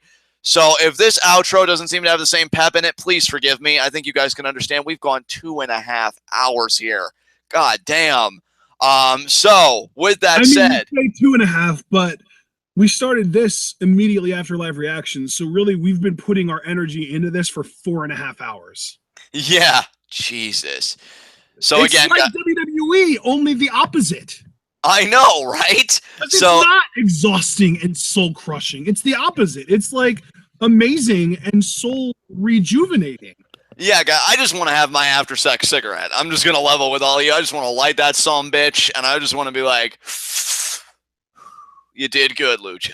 You did good. So yeah, if this outro doesn't have the same pep, forgive me. So with that said, this has been Lucha Underground. This has been TWitWoW. Can I do it? The best. Still got it. Yeah, baby. Wrestling podcast made for wrestling fans, by wrestling fans, on the web today. I'm John. That magnificent motherfucker is my cohort and commentary, Ashton. Guys, be sure to comment, subscribe, and like the video. The more likes you leave, the more likely we are to be the top search result for Lucha Underground reviews on YouTube. And I dare any of you to find anybody that has given this event, Ultima Lucha Trace, the wall-to-wall coverage we have, the in-depth conversations, anything. I know I normally just leave it at, if you're the best at what you do, blah, blah, blah. No, this is what it means to be the best. This right here. And for all of you that stuck with us, that makes you the best. This is what that means. So leave that like, increase our visibility, let people know what their new favorite wrestling podcast is, save those poor, unfortunate souls that don't even know. Leave that like. Guys, speaking of liking things and consuming content, all of the Lucha Underground content we have ever done, categorized by playlist, is in the description box. We have Season 3 specific stuff, we have Season 3 reviews playlist, and we have live reactions.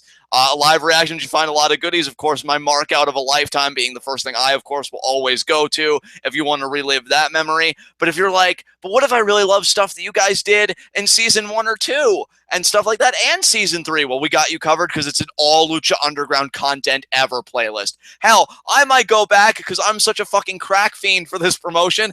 I might watch every video in that goddamn playlist and be like, oh my God, it's like I'm experiencing Lucha Underground by proxy. So yeah, guys, go enjoy the playlist. If there are any moments you want to relive, any conversations you want to relive and be like, oh, they were right about that, or oh, they were wrong about that, it's all right there for you. Teespring, you already know we have the Braun Strowman inspired shirt. I'm not finished with you. Told you guys I was spent. I'm not even doing the voice tonight. It's killing me. And Emma's the real face of the women's revolution t-shirt. We also not finish with you. Thank you. That was manliness right there. Holy fuck. We also have Scum Squad inspired merch. I mean, you know, as the guy that's kind of leading what it means to be a scumbag, I abandoned my son, for God's sakes. And you know what? I'd do it again. Yeah, I said it. So get your Scum Squad mug, get your Scum Squad stickers. We also have other t-shirts. Kevin Owens. Let me see if I can do this at least and do my part. Because he's a father! Damn it! And by the way, I love him and Sami Zayn together. Quick side note, the best part of SmackDown Live was the final few seconds when Kevin Owens was telling Sami Zayn, hug me. Hold me tight! I love these two together already. It's everything I ever wanted. So yeah, Kevin Owens t-shirt. Who knows? Maybe down the road we'll get a heel Sami Zayn t-shirt. I would dig it. I'm sure all of you would dig it as well. But check out our Teespring offering. We got a lot of great shit there. Ashton's coming up with new great shit, you know, all the time. He's such a creative, magnificent guy. Patreon. I already plugged that to death in the middle of the show. You guys know the goal. It is Progress Live reactions. We don't do SmackDown Live reactions anymore.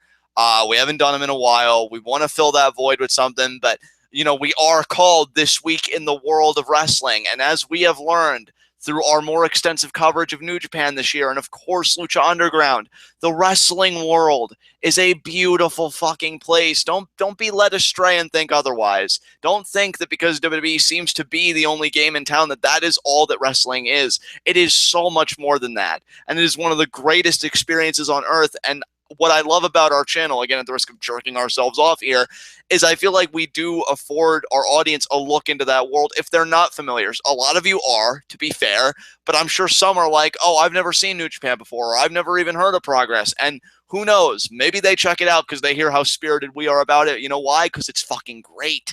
That's why. So, you know, guys, I know I made the more joking plea earlier of, oh, you can't leave me to die, which, I mean, of course you can. I'm a national fucking treasure.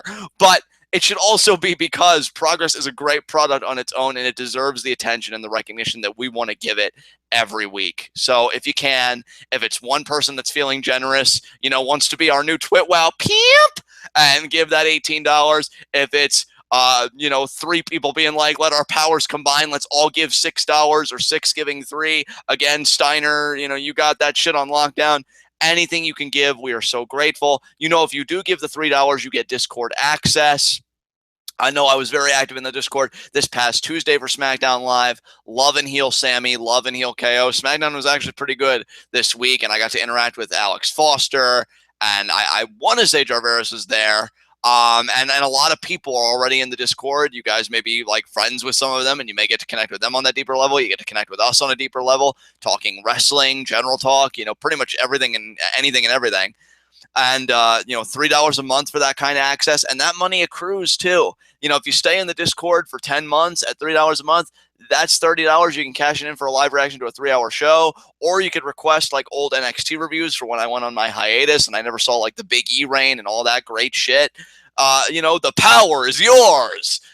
So yeah, guys, it would be amazing to reach that goal and to be able to give you guys Progress Live reactions. Please think about it. I don't want to force anybody to give. I know it's a tough time, but if you can give and you do decide, it means the world to us, and we see you, and we greatly appreciate it. Can't really think of anything else to plug on our end. So you guys know that NXT TWitWoW is going to be coming tomorrow. We're going to go live at 3 with that. And then Friday is going to be, oh God, what's it? TLC, preview and predictions. And TLC is actually looking like a good show. I think me and Ashton both are kind of optimistic about it. I know last time I talked to you, you seemed optimistic about it. As of right now, I'll say like 7 out of 10 hype. And I still think, dude, for you, I think that is optimistic, given that it's a Raw pay-per-view. So, yeah, we definitely have more good vibes about this show than usual. So, should be a different kind of preview predictions. I always love preview predictions. And I'm ready to lose my Hell in a Cell credibility because I have an out-there prediction that I want to make. I'm not going to say what it is. I'm not even going to tell Ashton what it is when we go off there. You're all going to find out tomorrow. Or, excuse me, Friday. You're all going to find out Friday. We're going to be going live with that. When are we going live with that, Ashton? 8 o'clock? I mean, I just assumed 9 because I know you do Fridays. Yeah. So now we'll be going live with 9 at that. What's John's crazy prediction this time? Is Ricardo Rodriguez finally going to turn on RVD? No. Well, I mean, first of all, yes. But yeah, you'll just have to tune in and find out. So NXT tomorrow. You're going to predict Emma beating Asuka. No, but hell, who knows? I might also do that by the time we get to Friday with my crazy ass. Ooh, people are just gonna have to tune in and find out. Oh, he even used his excited voice word. That's how you know it matters. I'm sorry. I'm feeling very aggressive. I'm feeling a lot of emotions right now. So yeah, NXT TWitWoW tomorrow. Preview and predictions Friday. We gotta get out of here. We gotta decompress. We gotta just be in awe of the amazingness we just witnessed. Guys, again, for all of you that stuck around, fucking love you guys. I see all of you. And James just came back. The review's over, asshole. It's over. Where were you? Oh, I'm sorry. Oh, being at college and being better than the rest of us. Fuck you. Seriously, though, I will see you later. Scalp to scalp back at my place. But yeah, guys, we'll see you tomorrow for NXT. Until then, tune in. And after the crazy shit we just saw, grab yourself a hookah and peace the fuck out.